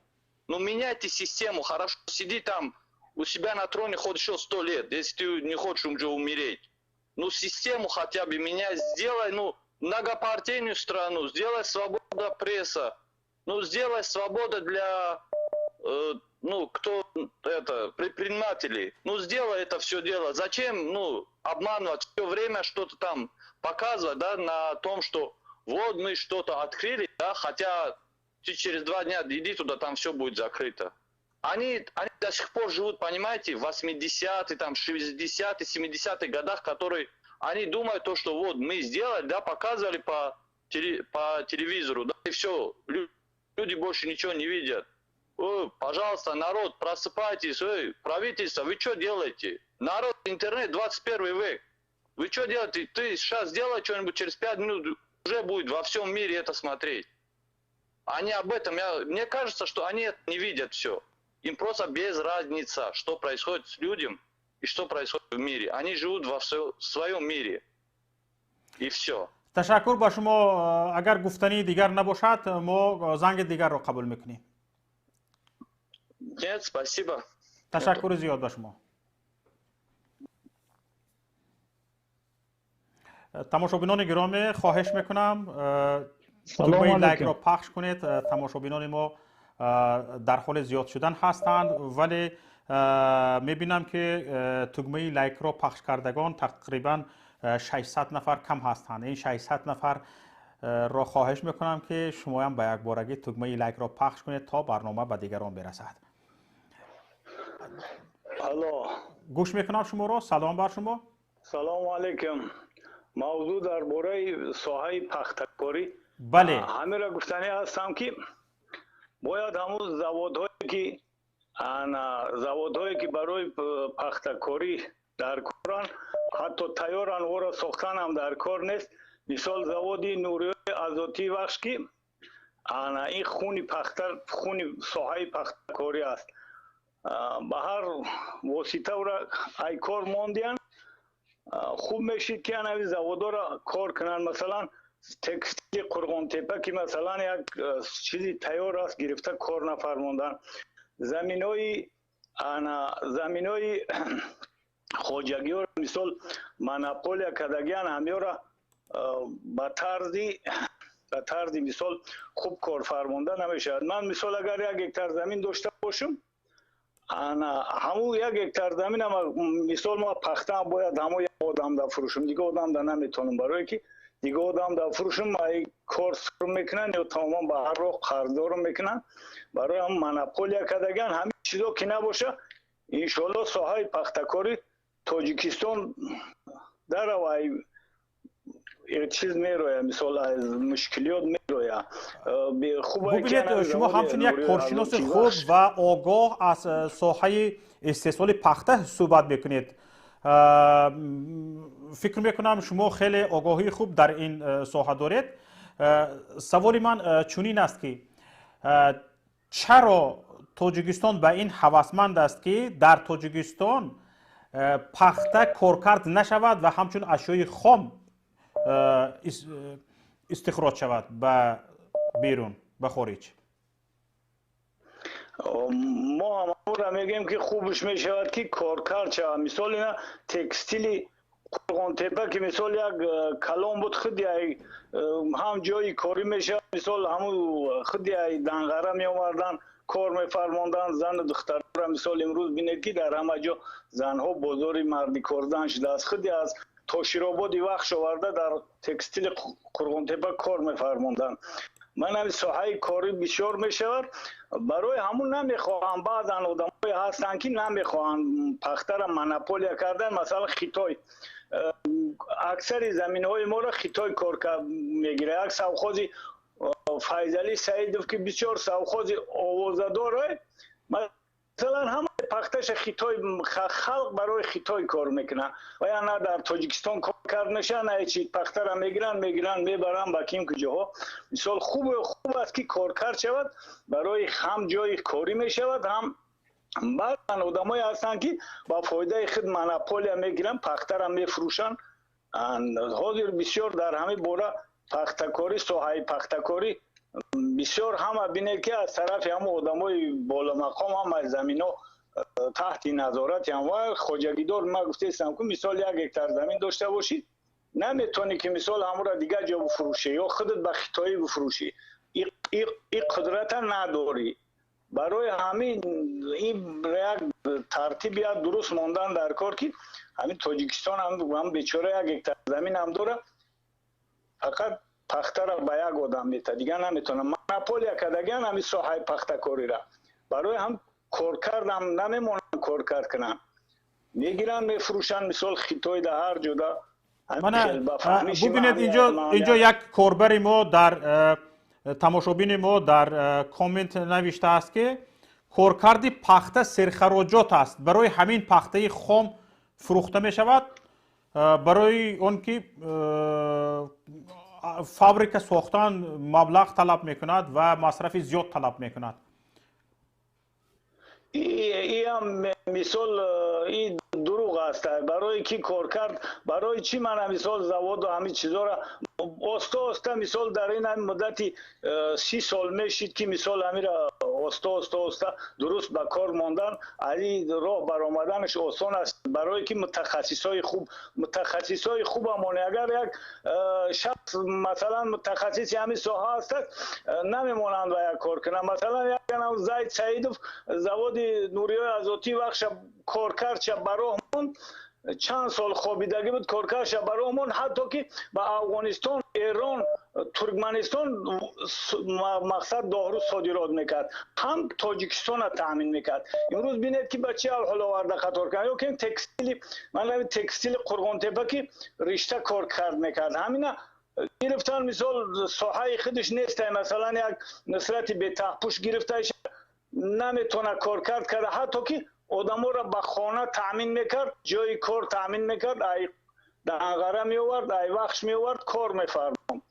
امروز نیست همین چیزا، برای همین را درست به کار مانده نشدن، هم ساحه خودش همانی. اگر مثلا همین معلم ساحه معلمی را کند، مثال انجینیر ساحه انجینری، هم ساحه پخته کاری کار کرد پخته در دور شوروی. مثلا من چندین جوانای را میدونم که از طرف همین دولت خواننده شدن درباره تکستیل، همش مثال تکنیکم و اینستیتوت را خواندن، همون ساحالی در ساحای خشون نیستن کار کنن، نمیتونن کار کرده برای که چیزا نیستن. اگر همینا را براست بمانی، انشالله هر کس در جای خودش که مانی کار کند این پیشرفت میشوه. بسیار خوب، من شما رو خیلی خوب گوش کردم.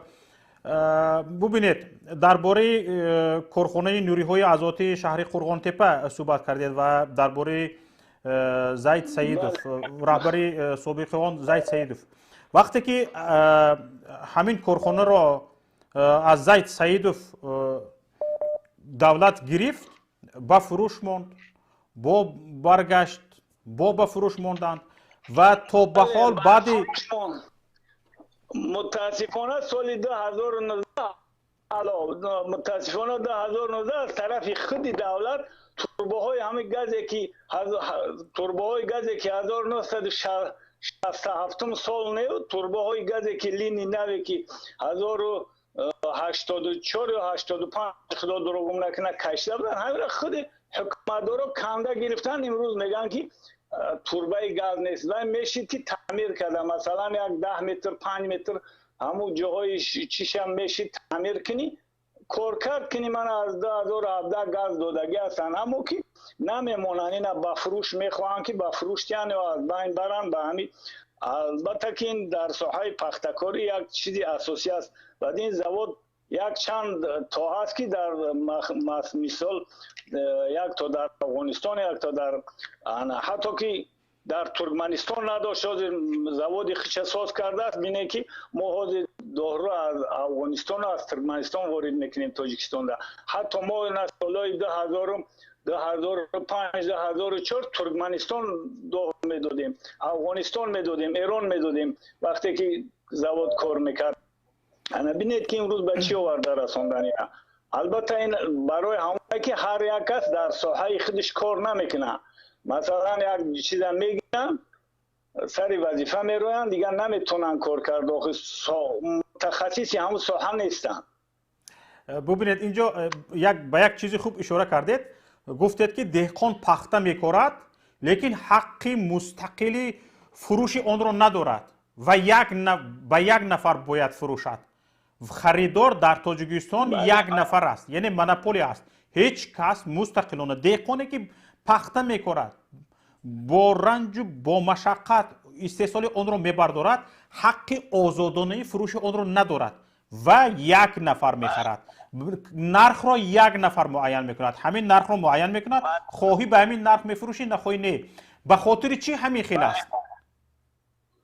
آخه این همه به خاطر اون است که هم یک آدم مثلا از طرفی اگر همین کار را نکنید نمیتونی دیگر مثلا بانکروت میشه. به هر چیزی که خواستن میگیرن، هم نرخی چون میمونن میگیرن دیگه نمیتونی.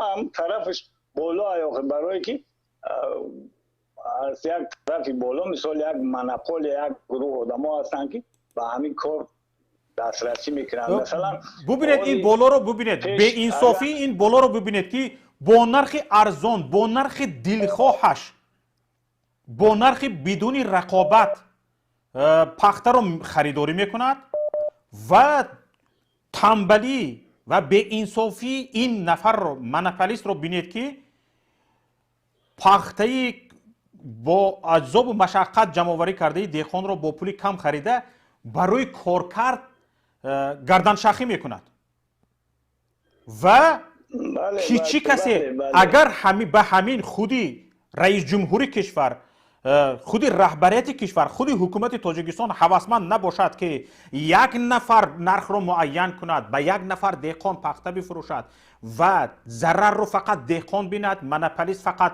با پول کمترین قریب که بی پول پخته رو بخرد و به خارجه بدون کارکرد بفروشد. اگر حکومت تاجیکستان هوسمند این نباشد، مگر برای کارکرد میان نمیبست، مگر برای کارکرد اقدام نمیکرد. چی گفتنی در این باره؟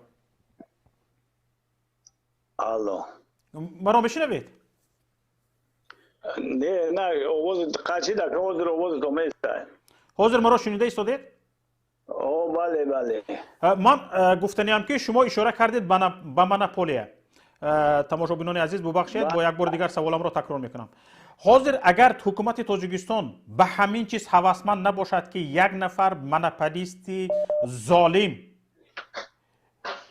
با نرخی کمترین پخته را خودش بخرد و نماند که دهقان آزادانه فروشد و آن را بدون کارکرد به خارج به خارج استخراج کند، صادرات کند، برای چی حکومت تاجیکستان اگر هوسمندی 90% پخته را همچون اشیاء خام صادرات کردن نباشد طرفدار و هوسمند به این نباشد، برای چی برای کارکرد پخته اقدام نمی کند و 90% بیرون می رود همچون اشیاء خام؟ یعنی چنانه که یک کارشناس گفت پخته صادر کننده نه، پخته فرستنده شده از تاجیکستان.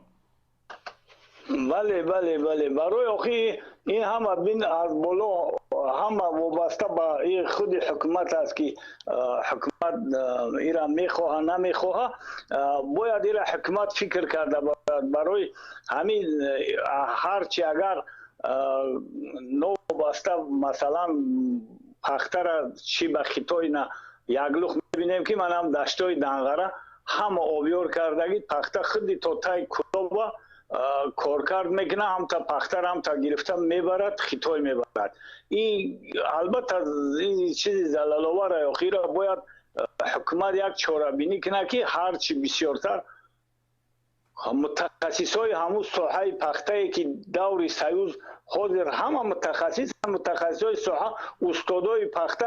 من همون در سوخوز نخی بابا سنگین بود که همه نخی پخته را کار کرد میکرد. اینستیتوت بود، اینستیتوتی بابا سنگین در همین تاجیکستان دایر به کار کردی نخی پخته، دایر به همه چیزای پخته بود. مثال همین چیزا را کردن در کار که برای زندگی خلق خوب شود، برای زندگی آینده تاجیکستان خوب شود. مثلا امروز 4 مونوپولیستی پخته مثال برای کیسه هر خیل به هر راه و واسطه پخته را میبرن. به دلیل نه که به دلیل تاجیکستان است، به دلیل خلق است، به دلیل اقتصادیات تاجیکستان است. این البته خوب نیست. بگذار که همین تاجیکستان پخته رو ما استحصال میکنیم، پخته رو خطای میخرد یا یک کشور دیگر میخرد، به خارج صادرات میشود. ما خود در داخل تاجیکستان سر لباس هایی که با سینتتیک آماده شده اند با نرخ قیمت، با نرخ ارزان پخته که یک محصولات طبیعی است، آن را با نرخ ارزان ترین هم مثل یک تحفه به خارج میدهیم و از خارج با نرخ های قیمت لباس هایی که به تن جسم بدن آدم ضرر دارند، سینتتیک است، به سلامتی ضرر دارد، آن را با نرخ های قیمت خریداری میکنیم. به خاطر چی حکومت تاجیکستان به همین چیز آیا درکی همین مسئله رو ندارد که همین چیز رو به راه ماند؟ البته این بینید که نه که در یک خرغان تپه، بلکه در پیش در همون کارخانه های کارکرد در ولایت سوخت، حتی در دوشنبه تکستیل دوشنبه مثال همین چیزا بود، اینا را مثال کار فرماندن نتونستن. آخه را باید حکومت فکر کرده برای که همین چیزا را کارکرد کنن، کارکرد همین چیزا را براه مانن. آخه تشکر زیاد به شما، خیلی معلومات های خوب به ما دادید. امیدوارم تماشابینان ما نیز از این صحبت های شما بهره مند شدند. خدا شما را نگهبان باشد. سلامت باشید. پیش از آن که یک زنگ دیگر رو قبول کنیم، من اینجا به یک چیز اشاره میکنم. این همصحبتی ما خواهش میکنم کسی که در خط علاقه هستید ما را انتظار باشید، من به یک چیز اشاره کنم. این همصحبت ما از زید سیدوف نام بردند. زید سیدوف یکی از شخصیت های تاجیکستان بود، وزیر صنعت تاجیکستان بود و یک صاحبکار موفق کشور بود. و همین نفر وقتی که گفت که من حزب تاجیکستان نو، حزب سیاسی تاجیکستان نو تأسیس میدهم و وقتی که اعلان کرد این را بردند به کنج زندان، به سالیانی دراز پرتافتند و چندین کارخانه هایش که فعال کرده بود. من حاضر این همصحبت ما گفتن همین کارخانه‌ای که زید سیدو فعال کرده بود به ایران، به ترکمنستان و به چند کشورهای و قرقیزستان و چند کشورهای جهان محصولات صادرات میکرد، حالا به خود تاجیکستان هم زورش نمیرسد، این کارخانه بسته شده است. فهم و درکی به فعالیت درآوردن، فعال کردن یک کارخانه که آن را زندانی کردن ندارد این حکومت تاجیکستان. یعنی حکومتی که از این خلاصه می شود تماما پیشروی کشور را نمی خواهد. آیا حقی در رأس کشور بودن را دارد؟ اداره کشور را دارد؟ بیایید زنگ دیگر را قبول کنیم. به این سوال باید هر یک اهالی کشور، هر یک فرد کشور جواب داشته باشند. الو. سلام علیکم. و علیکم السلام، بفرمایید. برنامه فردای تاجیکستان است؟ بله، برنامه فردای تاجیکستان، ما شما رو میشنویم.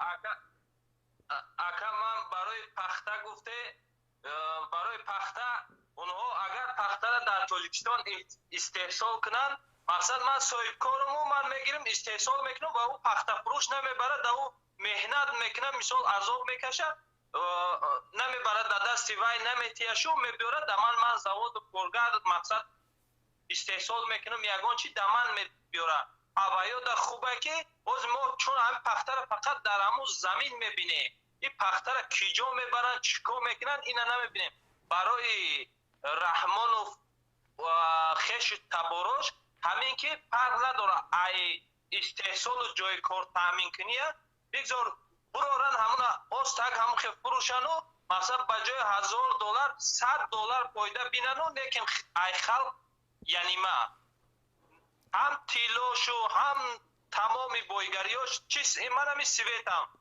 هم همی در درون تاجیکستان نمی فروشه بیرون دا می فروشه ما خودمون هم در غمی سویت مقصد سوختگی و مردگی نداریم گفتی همون مطلب تاجیکی چنگز داریم سویت نداریم سویت که نداریم استحصال کارکرد نمی شود هم سویت من همی بینه شما درباره زاید سعید گفته زاید سعید یک بگیم جای کاری بسیار برای مردم بسیار تشکیل داد بسیار مردم چی در کارخانه های مقصد دامسازی و من همی استحصال کنی و تمام ایجاد من همی بچه ها را ما میدیم کجا رفته است مقصد کار در کجا کار میکنه من با مثل زید بسیاری صاحب کارا بودن که در تای دستشان من همی کمش 200 و 300 نفر کار میکردن همونا را آستا با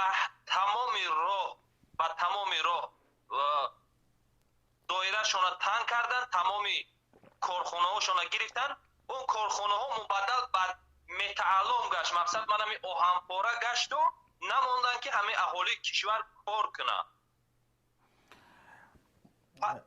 پردای تاجیکستان در 3 سال ما چی پیشروی کردیم در 3 سال ما مهاجرت کردیم در 3 سال من یاد دارم که در وقتی بعد جنگ ما سویت داشتیم امروز نداریم در 3 سال در 3 سال ما حکومت اول داشتیم حاضر نداریم حکومت نه یک مناپولیست هم نه یک ریکتی گویم من جیانی و تلخی پریزیدنتم من جیانی اینی خیلیم خدا نکنه که یگان بند پتینکای پریزیدنت قطعی یگان اولاد کلان خش توار شود که باید تمام اون تریتوریا دیگر در اومدن نمی شود تشکر به فکر شما چی باید کرد؟ به فکر من چون ببینید وقتی که سخن میگوید 3 سال شد من در تاجیکستان بودم قسم به خدا تلویزیون دیگه تماشا نمیکردم برای چی تماشا نمیکردم فقط یک شخصی که با تخم و با شیر و با جرغوت دیپلم خریدگی است مقصد دیپلم با سخن خودش در منبر برآمد گفت که من بی سواد بودم معلم من نگذارم من شیر و جرغوت قطعی گذاشتم اوچا من شیر و جرغوت داد خرود کردم بردم معلم دادم من بهامون گذاشتم این شخص لایق پریزیدنت شوی نه لایق قسم به خدا لایق در فرما کارکنی هم نداشت اینا کی در همون فرما اول مون همیشه من نمیدونم من همه جا گفتنی هستم که همون فقط همه کارگرای دولتی هم میگه که شما یک 30 ساله یک 20 ساله پیش صورتتون ببینید من میخوام بگمش که همون خود دیگه 30 ساله صورت ببین بله برای چیکار کردن در کار برای کار کردن در کار که ملت به خاطر امروز ببینه مرده و زنده ما را وطن میبرداره ما گرچه در غریبی کار داریم زندگی داریم فعالیت داریم ما در دلمون وطن است وطن میریم بمیریم ما را برای در وطن دور کنیم و ما فرزندای ما فرزند کلام میکنیم هر یک دولت هر یک شخصیت در کدام دولتی باشه فرزند کلام میکنه که آینده فرزندی او در همون کشورش زندگی کنه و یک زندگی شایسته داشته باشه نه اینکه زندگی یک زندگی غریبانه و یک زندگی دائم در مشقت و عذاب و یک اولاد مقصد یک شخص هزار 7 دختر در 7 دختر 7000 داماد لطفا همین مسئله بدون تحقیر صحبت کنیم، به شخصیت کس نرسیم، فقط از کمبودی ها بگوییم. مقصد از کی بگم؟ من همین از رحمانوف میگم. 30 سال شد مردم فریب داره. برق برای شما افسانه میشود، افسانه نشد.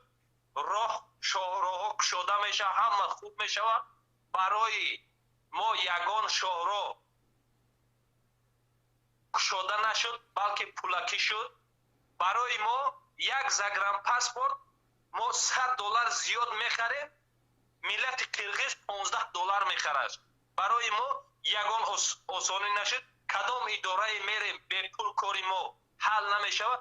برای یک من در اوچاتی که خانه در بمانم من $700 گفتن که من برای یک اوچات موندن $700 همین در کجای انسان دخول میبیام.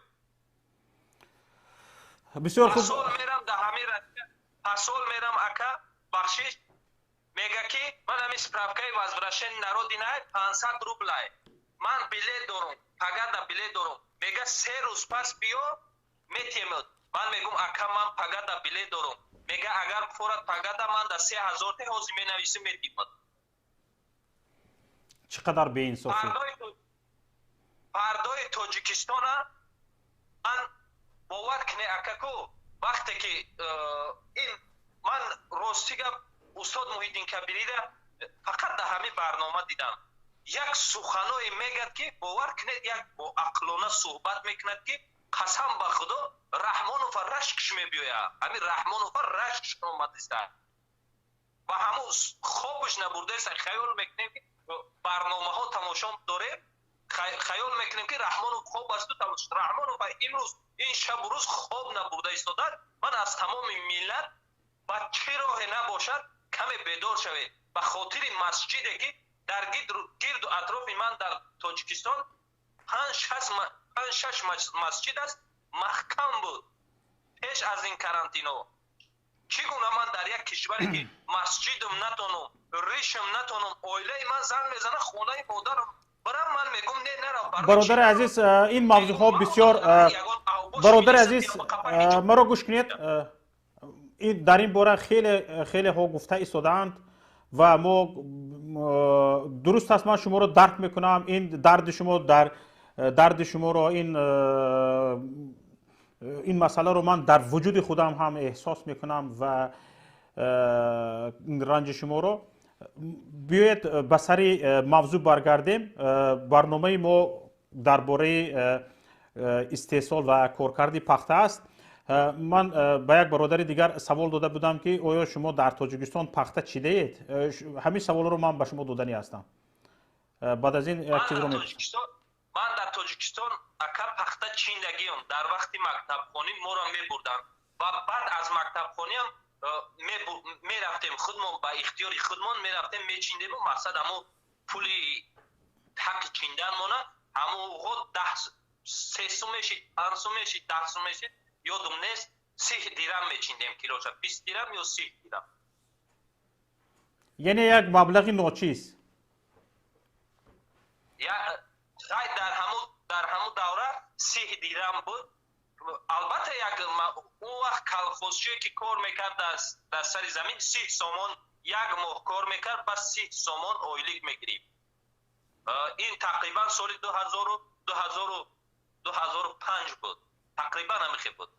اون سالها یادم هست بسیار. اون سالها یادم هست بسیارها میگفتن که همین غوزه پایش گریم شد دیگه از دیگرش امید نیست. معلش پختش هم چیده میتیم. بیچاره خوجگیدارها دهقانان همین طور میگفتن. خوب اکا او خیلی ما بهتر زندگی میکردیم. گرچند که پخته گرچند خیلی او برای پایش میکردن. حالا بین اکا حالا نه برق میتین نه همون درختی که من همین لبلبی جویبار و لبلبی کانال هر یک شخصیت کار مقصد شینانده که فردا یک نوده همین من میبرم در پیچکم علاو میکنم فرزند من گرم میشود. چون باوری از حکومت پریدگی است که کدام وقتی که بخواهد برق رو میکشد و وقتی که میروی همین نوده‌ای که خودت شینانده کلام کرده شما یک جریمه میکنن برای که ممکن نیست ممکن نیست که من درخت خود ما یا نوداش زنم علاو کنم من بچی خانه خود ما گرم کنم آیا رحمانوف خانهش به برقه یا خانهش به یگان گرم دهنده هست یا نه؟ من میخوام رحمانوف براید در منبر گپ زنه 4 تا یگان کلاغاوسی به سواد نگیره درگیر در همه خوبه همه بهترینه تو نمیبودیم ما میمردیم گیش نگیده و آخه یک سخنایی که باور کنه امروز دردی ما مادر من 50 و چند ساله بود اداره رفت برای پاسپورت گیری نموندنش بود رویا به خاطر حجابش به خاطر رومال سفیده که همچون مادر پرزیدنت نمیگم مادر امامعلی همه خیلی رومال سفید داشت چرا مادر رحمانوف میتونسته مادر من نمیتونسته بله برادر عزیز یگان گفتنی دیگر داره تا اینکه نوبت رو با دیگران سپاریم اگر گفتنی دیگر یک بخشش گپ بسیار یک گفتنی بودم که ما خیلی با استاد محیدین کبیری خیلی از سخنهاش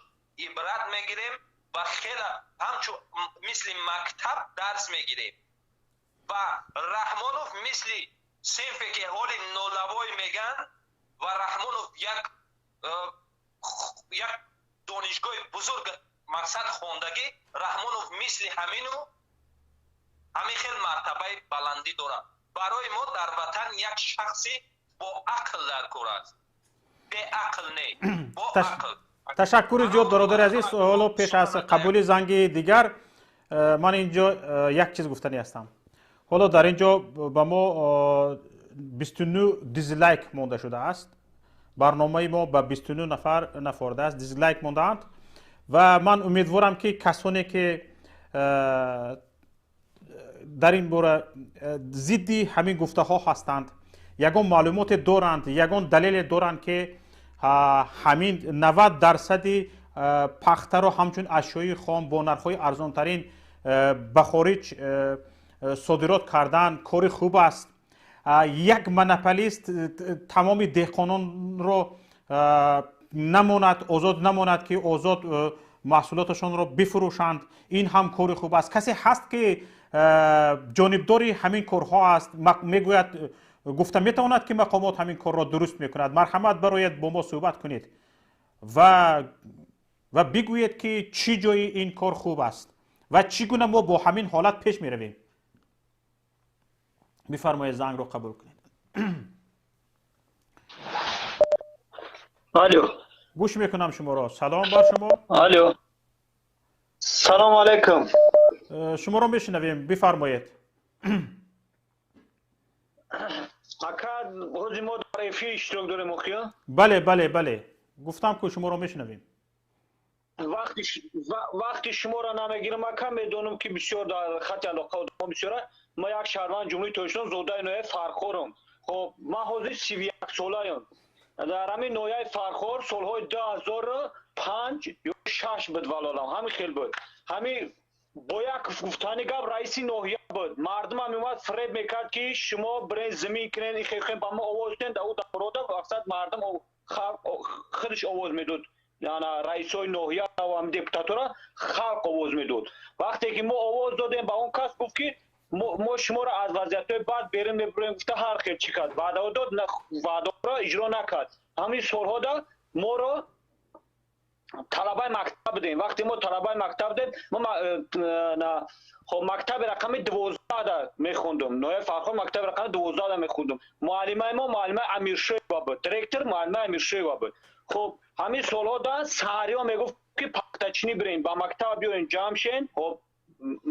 در مکتب جمع میشیم و هر چی میبرد تقسیم میکرد هر فرمر دا میبرد تقسیم میکرد وقتی میبرد تقسیم میکرد ما پخته را میچیندیم بعد تو ابد اومده در خونه میرسیدیم گوی وقتی میشید که رئیس همون زمین دیر میومد کیلوی پختم نمیکشید میومدیم تو خوراک میخوردیم ابد میکردیم تو میگشتیم تو مکتب میرفتیم که گو وقت درس دیر میکردیم همین دیرکتور در نزد مکتب میستود قدم دیر کدگر میزدش همین معلمه میزد که شما دیر اومدی برای چی دیر اومدی ما میگفتیم که خیلی در سر زمین دیر اومد پختم نکشید شما دیر اومد نیومدین گفتم ما را میزد همین معلم ما را میزد همین سالا ما همین خیرشی که معلم ها سهر قطیمون کار میرفتن بعد دیابت میومدن درس میدادن معلم ها را خواه میبرد تو ایفینای طلبا که طلبا را همگی را کلان قریب خواه میبرد تا شب نمیشه گاه درس میخوندیم 5-6 تا درس میخوندیم معلم های عذاب یک همه خالی بعد خطیب دیم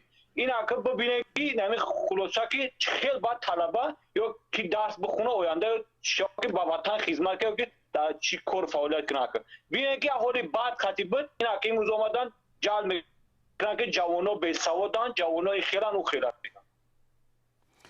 ببینید این کار متاسفانه همین مصیبت نه فقط در تاجیکستان در بعضی از کشورهای آسیای میانه بود از جمله ازبکستان که بسیاری از سازمان‌های بین المللی و کشورهای جهان وادار به این می‌کردند که طلبه‌های مکتب، نورسان را و کارمندان دولتی را به پخته‌چینی نبرد. در تاجیکستان این ظلم به‌نهایت زیاد بود. حتی تاجیکستان نیست بالای تاجیکستان نیست نهایت فشارها شده بود و از پی فشارها بردن نورسان، دانشجویان، طلبگان مکتب به صحرای پخته در تاجیکستان نیست از پی فشارها از بین برده شد. لیکن برای چی نورسان و زنان کودکان پخته میچینند در صحرا گرسنه و تشنه و مجبور هم میکنند درس نخوان پخته چین وقتی که از درس خواندن پخته چیدن اولاتر است یعنی این گفتن ممکن است که حکومت به این چیز هوسمند است و یک در اولویت قرار دارد این حال از درس خواندن از دانش اندوختن یعنی به صحرا رفتن و پخته چیدن طالب علم دانشجو در اولویت قرار داشت ولی چرا یک چیزی در اولویت قرار داشته یک عملی در اولویت قرار داشته کارکرد نمی شود در داخل تاجیکستان؟ بله شما درست قید میکنید اما یک چیز بگم که همین بینه که دولت خارجی اگر چند تاجیکستان اگر جنگ شهروندی هم که گذرونده باشه لیکن بینه دولت های بود در دیگر دولت های هم که همین خیلی مقصد در وضعیت بعد قرار گرفتگی تیزتر خوبتر اهمی وضعیت برآمدن برای چی برای که حکومتش غمخوار خلق بود یگون چیز تکنولوژی اجرا کردن که مثلا همین کار آسان‌تر بکنیم زود بگیر همین خلق عموما در فکرش عموما نبودن فقط میخواستن که همین 2-3 نفر که کم ترک خشونا منصد بگیریم که بولی منی با کم در وظیفه بلند که بیشتر در آدم مردم مثلا به هر طرف فند فریم میکردن که بریم پخته بشینیم بگیم این خیلی که مردم عذاب میدانه طلبا روی که بریم پخته بشینیم پخته را میچینه برای فایده خودشون بولو را کار میکردن که بولو هیچ درک نیاورد اما مردم مثلا روان میکردن که طلبا رو که بریم بچین کلخوشی که میرفت میچین اسپید نمیکرد بعد طلبا رو روان کردن بریم بچینین مثلا ما این سهر که میچینیم با جوی با دانس دار ما رو میبرد در دست خامون میبرد خود دیگه معلم چی گفته ما در سر ما من نمیستود می اومدیم شب دیگه با حالی چی خدمت درس تیار کردن هم نمیتونستیم میقلدیم هم اون ورق میخونیم در سر هم نمیشینه ای نمیرفتیم روزی که نمیرفتیم همون معلم ما رو میزد یا که در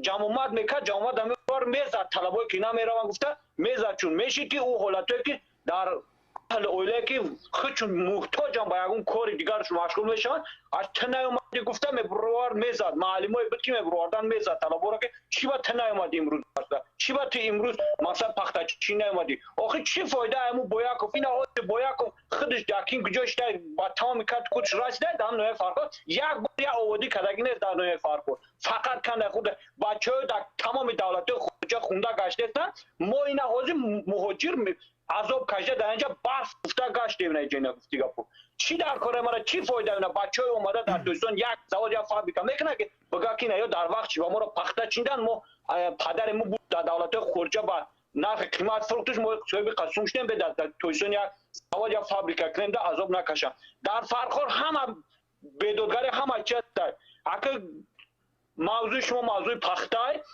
ما موضوع پخته در بوگا میزنم من خودم خوجکی دهقان داشتم ای دسته آو نبودن من پاک زدم پخته را بس کردم آو نمیافتم برای آو میرفتن آدم حکومتی میزنن مایب میکنن ایشا میزنن میکشن که ای همه جای پسترین فرخوره که اگر یک بلندی اگر معذرت اگر گروه هم شد اگر کم در توف کنی در همین فرخور میزنن ای همه جای پسترین فرخوره او نمیده پختات او بدی با سری ماه میشن میان مجبور میگه سری سال میشن که سومی او آبده چرا در فرخور شما آب نمیابه در حالی که پرزیدنت تاجیکستان در سازمان ملل متحد برآمد میکند درباره آب برآمد میکند و 10 ساله تامین آب اعلان کردیم با تا سال 2015 بود تا سال چند بود و ما میخواهیم جهان را با آب تامین کنیم. شما درباره نبودن آب در تاجیکستان گپ میزنید. برای او در فرخور جنگ میشود جنگ من خدم گفتی که با چندین جنگاش در اشتراک هم در ایشتر زدگیان ما پیسر اما که خدم با بیلا کسا این ناحیه فرخور در داخل تاجیکستان است یا جای دیگر؟ چون ما در تاجیکستان در ذخیره های منبع آب خیلی بوی است و این رو پرزیدنت دام به دام اعلام میکند. پسترین فرخوره او نمی آب تیم زمینو به او میمونه همه مردم در ازو برای او نمی امی اوچاسکا امی جماعت بیسورگی استقلالیتش قریب چندی اوچاسکا چندی نمی بهوش ایدسته به اویرا دیگه بس کردن یعنی زمینو را دادن مردم برافت یا هر دیگه بس کردن نمیخوان دیگه زمین کردن دیرشون گرفته امی هر روز نالوک سوراخ کنی. تشکر زیاد به شما برادر عزیز. اینجا بسیار نفران با ما شکایت کرده ایستادن که ما زنگ آنها را قبول نمیکنیم. یک نفر آخر رقمش 5500 هست. خواهش میکنم اگر حاضر زنگ زده ایستاده باشن رقمی آن کس را قبول کنید چون که چندین بار با ما شکایت کردن. آخر رقمشون 5500 است. سلامت باشید. سلامت باشید. خداوند شما را نگهبان باشد. اگر همون علاقه قطع شده شون در اینجا ثبت شده باشد رقمشون رو گیرید 5500 زنگشون زنید تا تماس گیریم و فکرشون رو بگویند بگذار. شکایت کردن اینجا که ما رقم آن کس را قبول نکنیم. برادران عزیز، تماشابینان گرامی، خواهران به نهایت محترم، تگمه لایک رو پخش کنید و پیوند این نوار رو به دیگران بفرستید تا آنها نیز به ما بپیوندند تا اینکه از این صحبت ما بهره مند شوند. با یک بار دیگر زنگ این برادر قطع شد.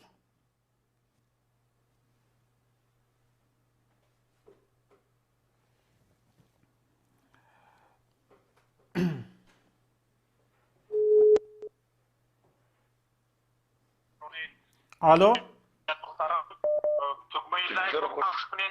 اول شما صدای یوتیوب رو خاموش کنید بعد صحبت کنیم.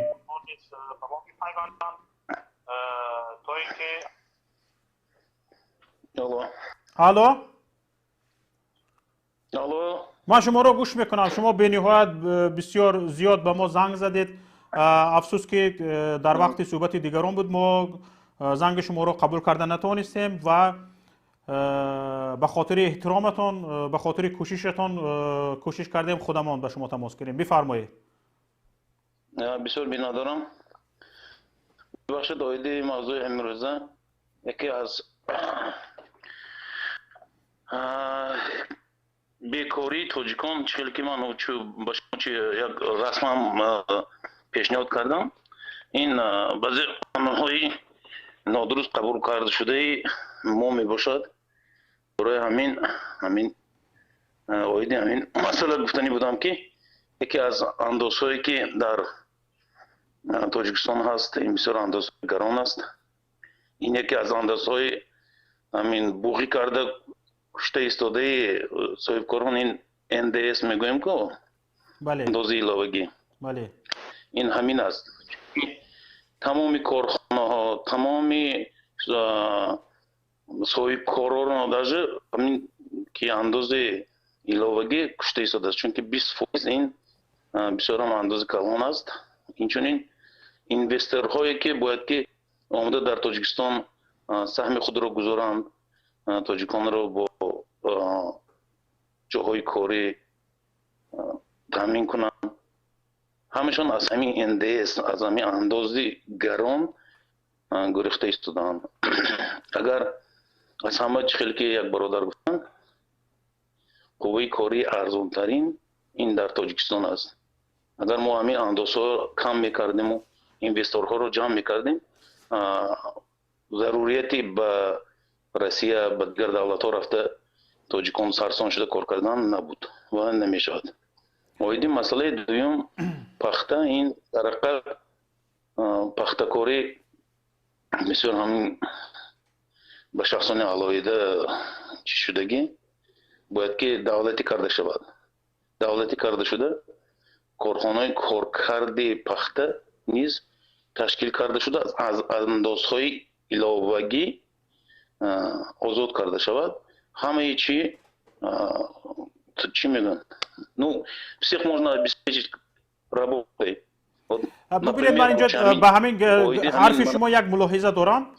اینجا بسیاری ها این گونه شکایت دارند که همین فروش پخته میگویند به خاطر آن که به دست یک نفر میرود و یک نفر پخته رو خریداری میکند، پخته ارزان فروخته می شود و دهقان حق به دیگران فروختن پخته رو ندارد. ببینید شما میگویید که پخته دولتی شود. وقتی پخته دولتی شود و باز هم همین خیل می شود و حق به دیگران فروختن دهقان سلب می شود. در این حالت چگونه دهقان می تواند که آزادانه پخته خود را استحصال کند و فروشی آزادانه گذارد؟ من گفتنیم که زاودها فابریکای کارکردی پخته دولتی شود. بود که دولتی نه به اگر کارخانه های کارکردی پخته دولتی شود چی بیهوده می شود؟ монопoli davlat бояд ки монополи давлатӣ шуда истода ҳамин деҳқоне ки пахтаро истеҳсол мекунад бо пуррагӣ бе ягон андози иловагӣ бурда худаш супорад ба ҳамин заводҳои коркард. нархро ки муайян магар метавонад деҳқон бо нархи муайянкардаи ҷаҳонӣ ба харидор, яъне давлат бо нархи муайянкардаи биржаҳои ҷаҳонӣ нархи пахта бифурӯшад? албатта ҳамин барои ҳамин агар давлатӣ шавад чӣ қадар ки даромади ҳамин пахта именно ба бюджети давлат равад, агар ин бисёр чӣ мешуд, яке аз омилҳои даромади давлат мешуд ва на дар алоҳидагии шахсиятҳо бояд ба давлат мешуд, чӣ қадар ки фоида бошад ба давлат мешуд. ҳозир пахтаро ки мехарад дар дохили Тоҷикистон? دست دویمی پخته کی است؟ دست سوم که به خارج می رود. دست دویمی پخته کی است در تاجیکستان؟ نفهمیدم. در کشور، در تاجیکستان پخته را از دهقان کی می خرد حاضر؟ مونوپولیست کی است؟ آیا شما می دانید؟ من اویدی این مسئله مونوپولیست ها من نمیدونم که مونوپولیست کیستن. من 10 سال پیش کمتر اویدی این مسئله کمتر کاری بود کار میکردیم. میدونم که фирмаҳои алоҳида, фирмаҳои шахсӣ монополия карда, онҳо коркард барои чӣ коркард намекунанд? барои он ки кори зиёдатӣ, чии зиёдатӣ, пули нақд беҳтар аст барои чӣ кардан ҳам худатон медонед ки нисбати чио мегӯянд, как сказать,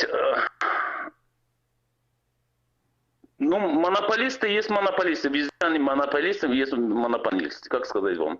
мо ниҳоди дар Тоҷикистон мо ниҳоди антимонополӣ дорем. Дар Тоҷикистон ниҳоде дорем ки зидди монополия аст дар ҳукумат. барои чӣ масалан гирем ҳамагон медонанд ки пахта монополия аст? барои чӣ ин ниҳоди зидди монополия سری کار نمی‌آید و این مسئله رو شرح می‌دهد؟ شاید عین حال یعنی خریداری پخته در تاجیکستان خودی حکومت باشد یا دولت باشد و مونوپولیست هم خودی دولت باشد، نه؟ برادر عزیز، چیزی که خودتون میدونید یکی از عامل‌های سرشوی کروپسیون زمین است که وقتی که مونوپولیست تمام مقامات‌های میتواند گفتگوزار کند، حقشون تیان، چیکارشون کنن، همین کارشون با پیش بردن میگن.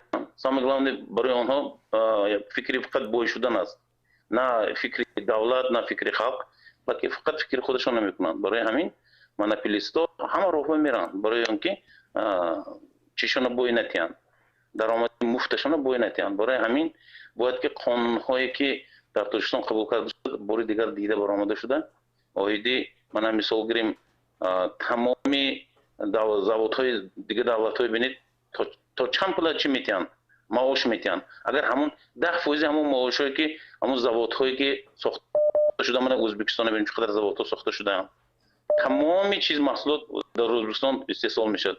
мондаам ҳамон агар оиди андоз кам шаваду чӣ шавад, инвесторро омода коркарди пахта, коркарди дигар маҳсулотҳои хушк агар коркард карда истеҳсол кунанд бисёр ҳам арзон мешуд ва некӯ аҳволи халқ беҳтаре ки беҳтар мешуд. ман ҳозир ҳамон чи як бор агар бемалол бошад ҳамон тасвире ки ман ба шумо рӯй кардам бо хонда бинед чӣ қабул карда шудааст. мана метавонед тасвира дида истодаед дар вай. ҳозир мебинам. бародари азиз, инҷо шумо мегуфтед ки мо дар оянда чӣ бояд кунем ки чӣ корҳоеро ба роҳ монем ки аз дасти монополист мардум ин фурӯши пахтаро кашида гирад ва худаш озодона пахтаро ба фурӯш гузорад. натавонад монополист нархро муайян кунад, балки бо нархи озод фурӯхта шавад, рақобати солим ба миён ояд. ё баргашта ба қонунҳои кӯҳнае ки буд осонтар буд, камтар буд, ба ҳамон баргаштан дар кор. ин андозҳои гарон ё ҳам аз миёни соҳибкор, миёни корхонаҳоро ҳамаша шикаста истодааст андозҳои гарон. барои ҳамин бояд ки мо баргардем ба чӣ аз нав дида баромадани қонунҳои ҷумҳурии Тоҷикистон, оиди андоз, оиди таможаи пошлинӣ, ҳамаш ҳамин мана меваи хушке ки аз Тоҷикистон мерафт ҳозир ҳамаш аз дигар Ӯзбекистон, Қирғизистон ба Тоҷикистон меоварданд, баъд аз Тоҷикистон эшелон вагонҳо бор карда чӣ мебурданд, Россия дигар давлатҳо мебурданд. ҳамаш баргашта ба ҳамон Қирғизистон, аз Ӯзбекистон ҳамин соҳибкорро рафта аз Қирғизистон Ӯзбекистон бор карда истоданд. тамоми даромади Тоҷикистон аз даст рафта истодааст.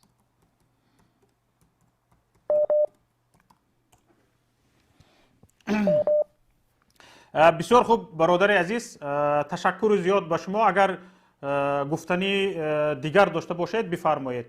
чизе ки гуфтанӣ ҳастед лекин мо аз шумо напурсидем, ҳамин агар ягон гуфтанӣ бошад ки мо аз шумо напурсидем бифармоед.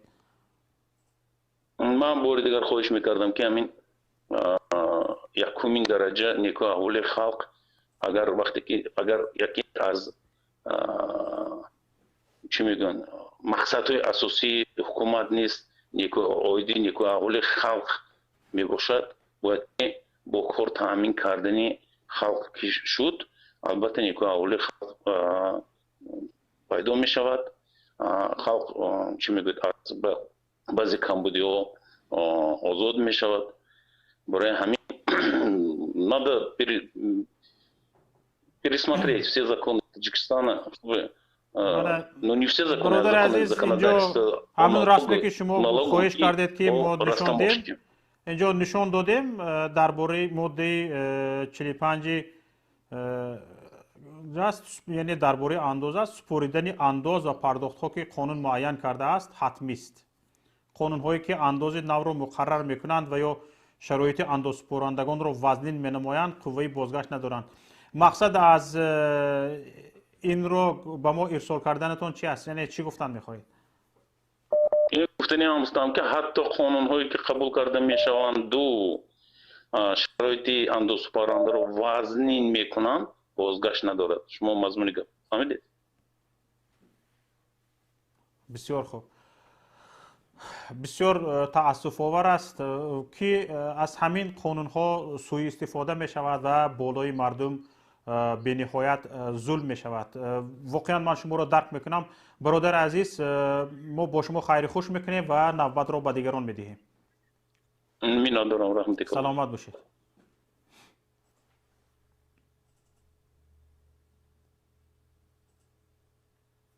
лаббай.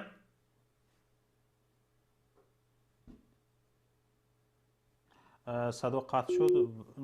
نفر دیگر رو پیوست میکنیم.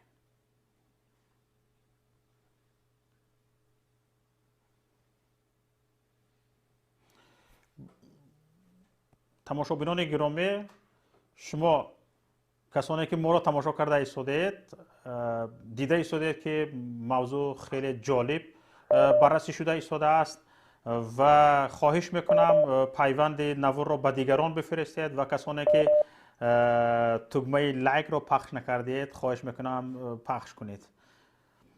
حالا زنگ را قبول میکنم. سلام علیکم. و علیکم السلام. سلام علیکم برادر. و علیکم السلام برادر عزیز. شما در برنامه فردای تاجیکستان هستید. زمین کشتی کورکا بزنم. بفرمایید.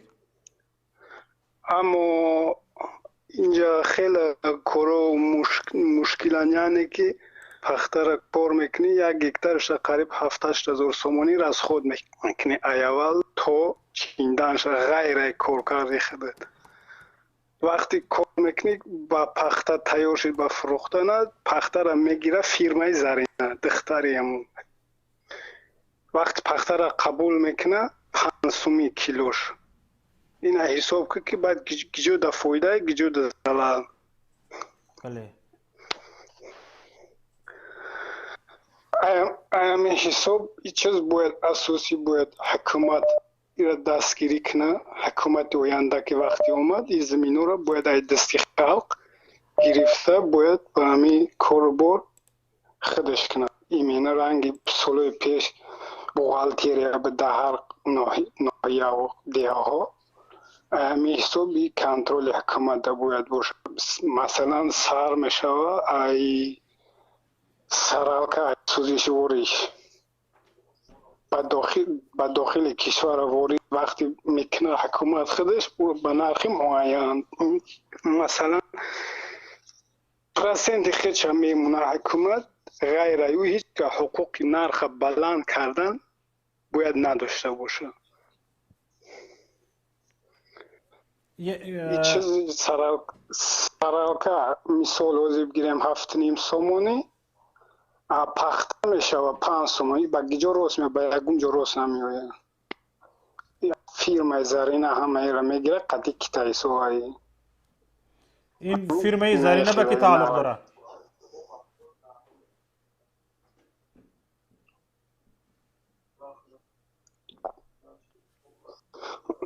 صدای ما میاد؟ بله صدایتون میاد. فیرمای زرینه با کی تعلق داره؟ ده فیرمای زرینه دختر هم پریزیدنت خدمانه. دختر پریزیدنت فروش سلارکه را در تاجیکستان مناپوله کرده است، یعنی با گفته شما، و بعد دهقانان با نرخ گران میفروشد و این سرالکه را همون خدشونن و همه خدشونن. یعنی سوزش وری اساسی خود نه همه چیز اساسی سرالکه اور روغن کارتوشکا همه امی محصولاتایی که ما در لازمه خلق موده همش چیز انواع خدشو میان. ای سببی که انا همه امی که اومدن در گرانیس سایمود در اومدن همه این نرخو بالا میرون.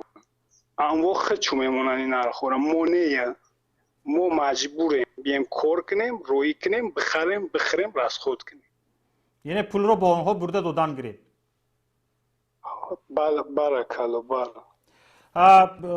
شما چی پیشنهاد دارید؟ یگان مثلا گریم هر یک شهروند که به پیشرفت تاجیکستان امید میبرد و از این حال زور امروزه افسوس میخورد، یگان امید دارد، آرزو دارد و طبق جهانبینی خودش امید میبرد که در همین ساحه مثلا گریم همین خیل کارها انجام میشود، تاجیکستان پیش میرد و ها همین گونه فکری اندیشه ها آیا در شما وجود دارد؟ به فکر شما چگونه ما باید در همین ساحه پیشرفت کنیم؟ نه ما یه حکومتی حاضره یکم امید ندارم. حکومت آینده گفتنی هم که مثل وقتی آمدن ولی حکومت همه را کنترل خودش رو گیرن. حکومت به همه جهت باید بود باشه.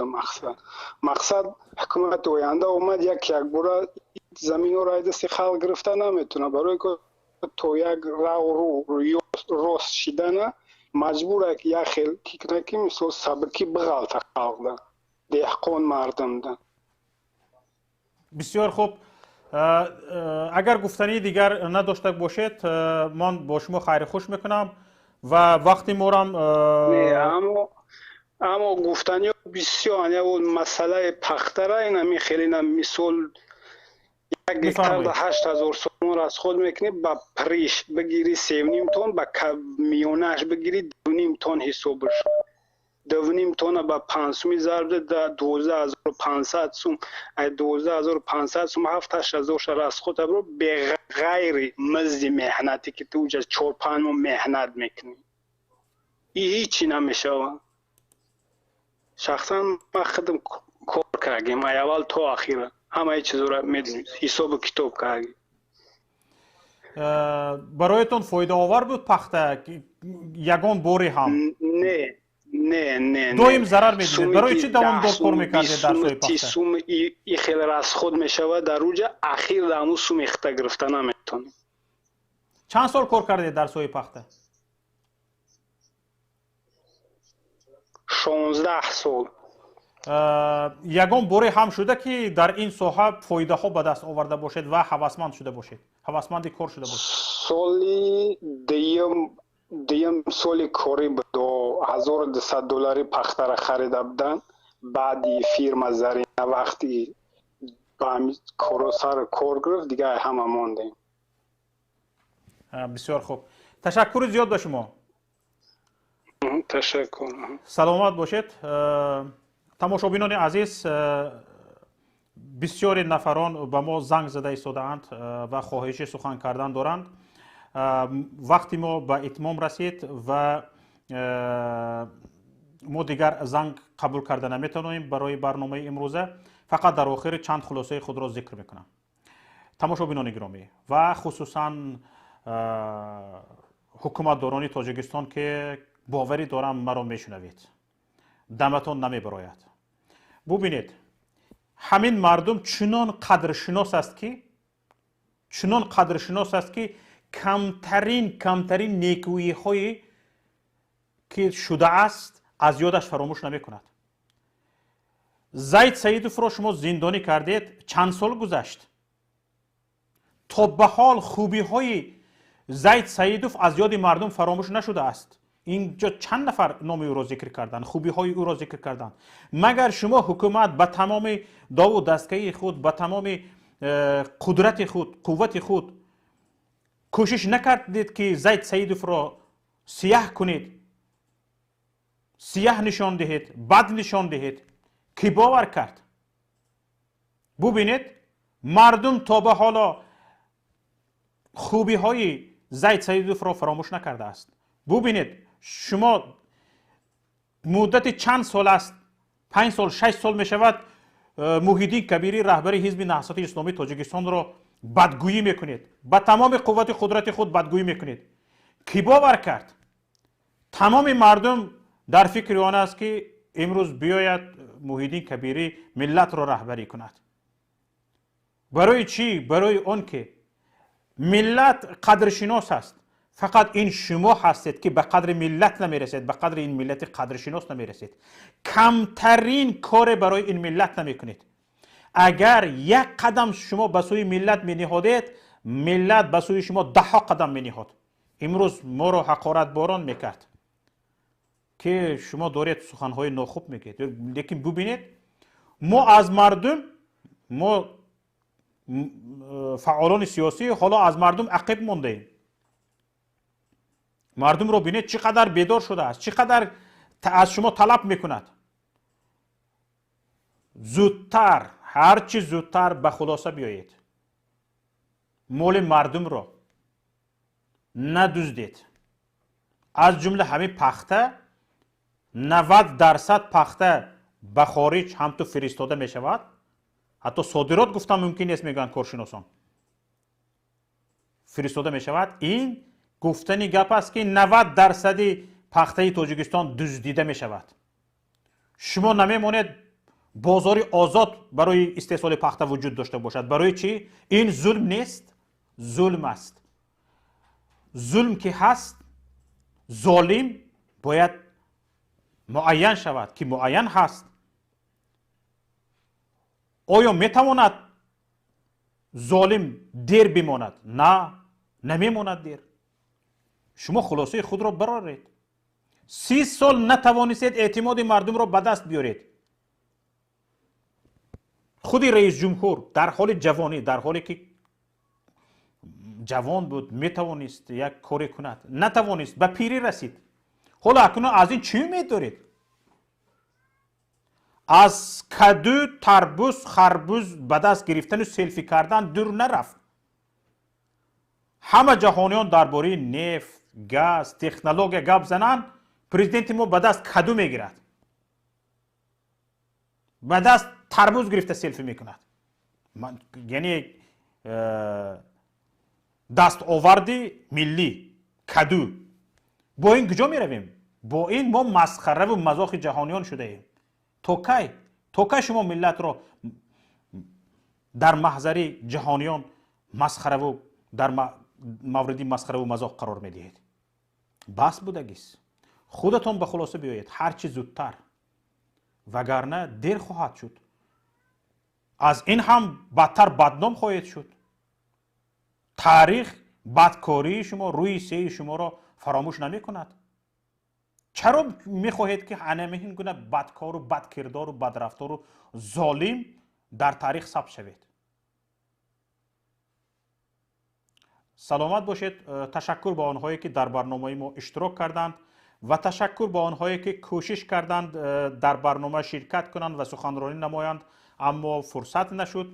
امیدواریم در برنامه‌های آینده فعالتر خواهید بود و تشکر به آنهایی که تگمه لایک را پخش کردند و با ما بودند. سلامت و سربلند و پیروز باشید. السلام علیکم و رحمت الله و برکاته.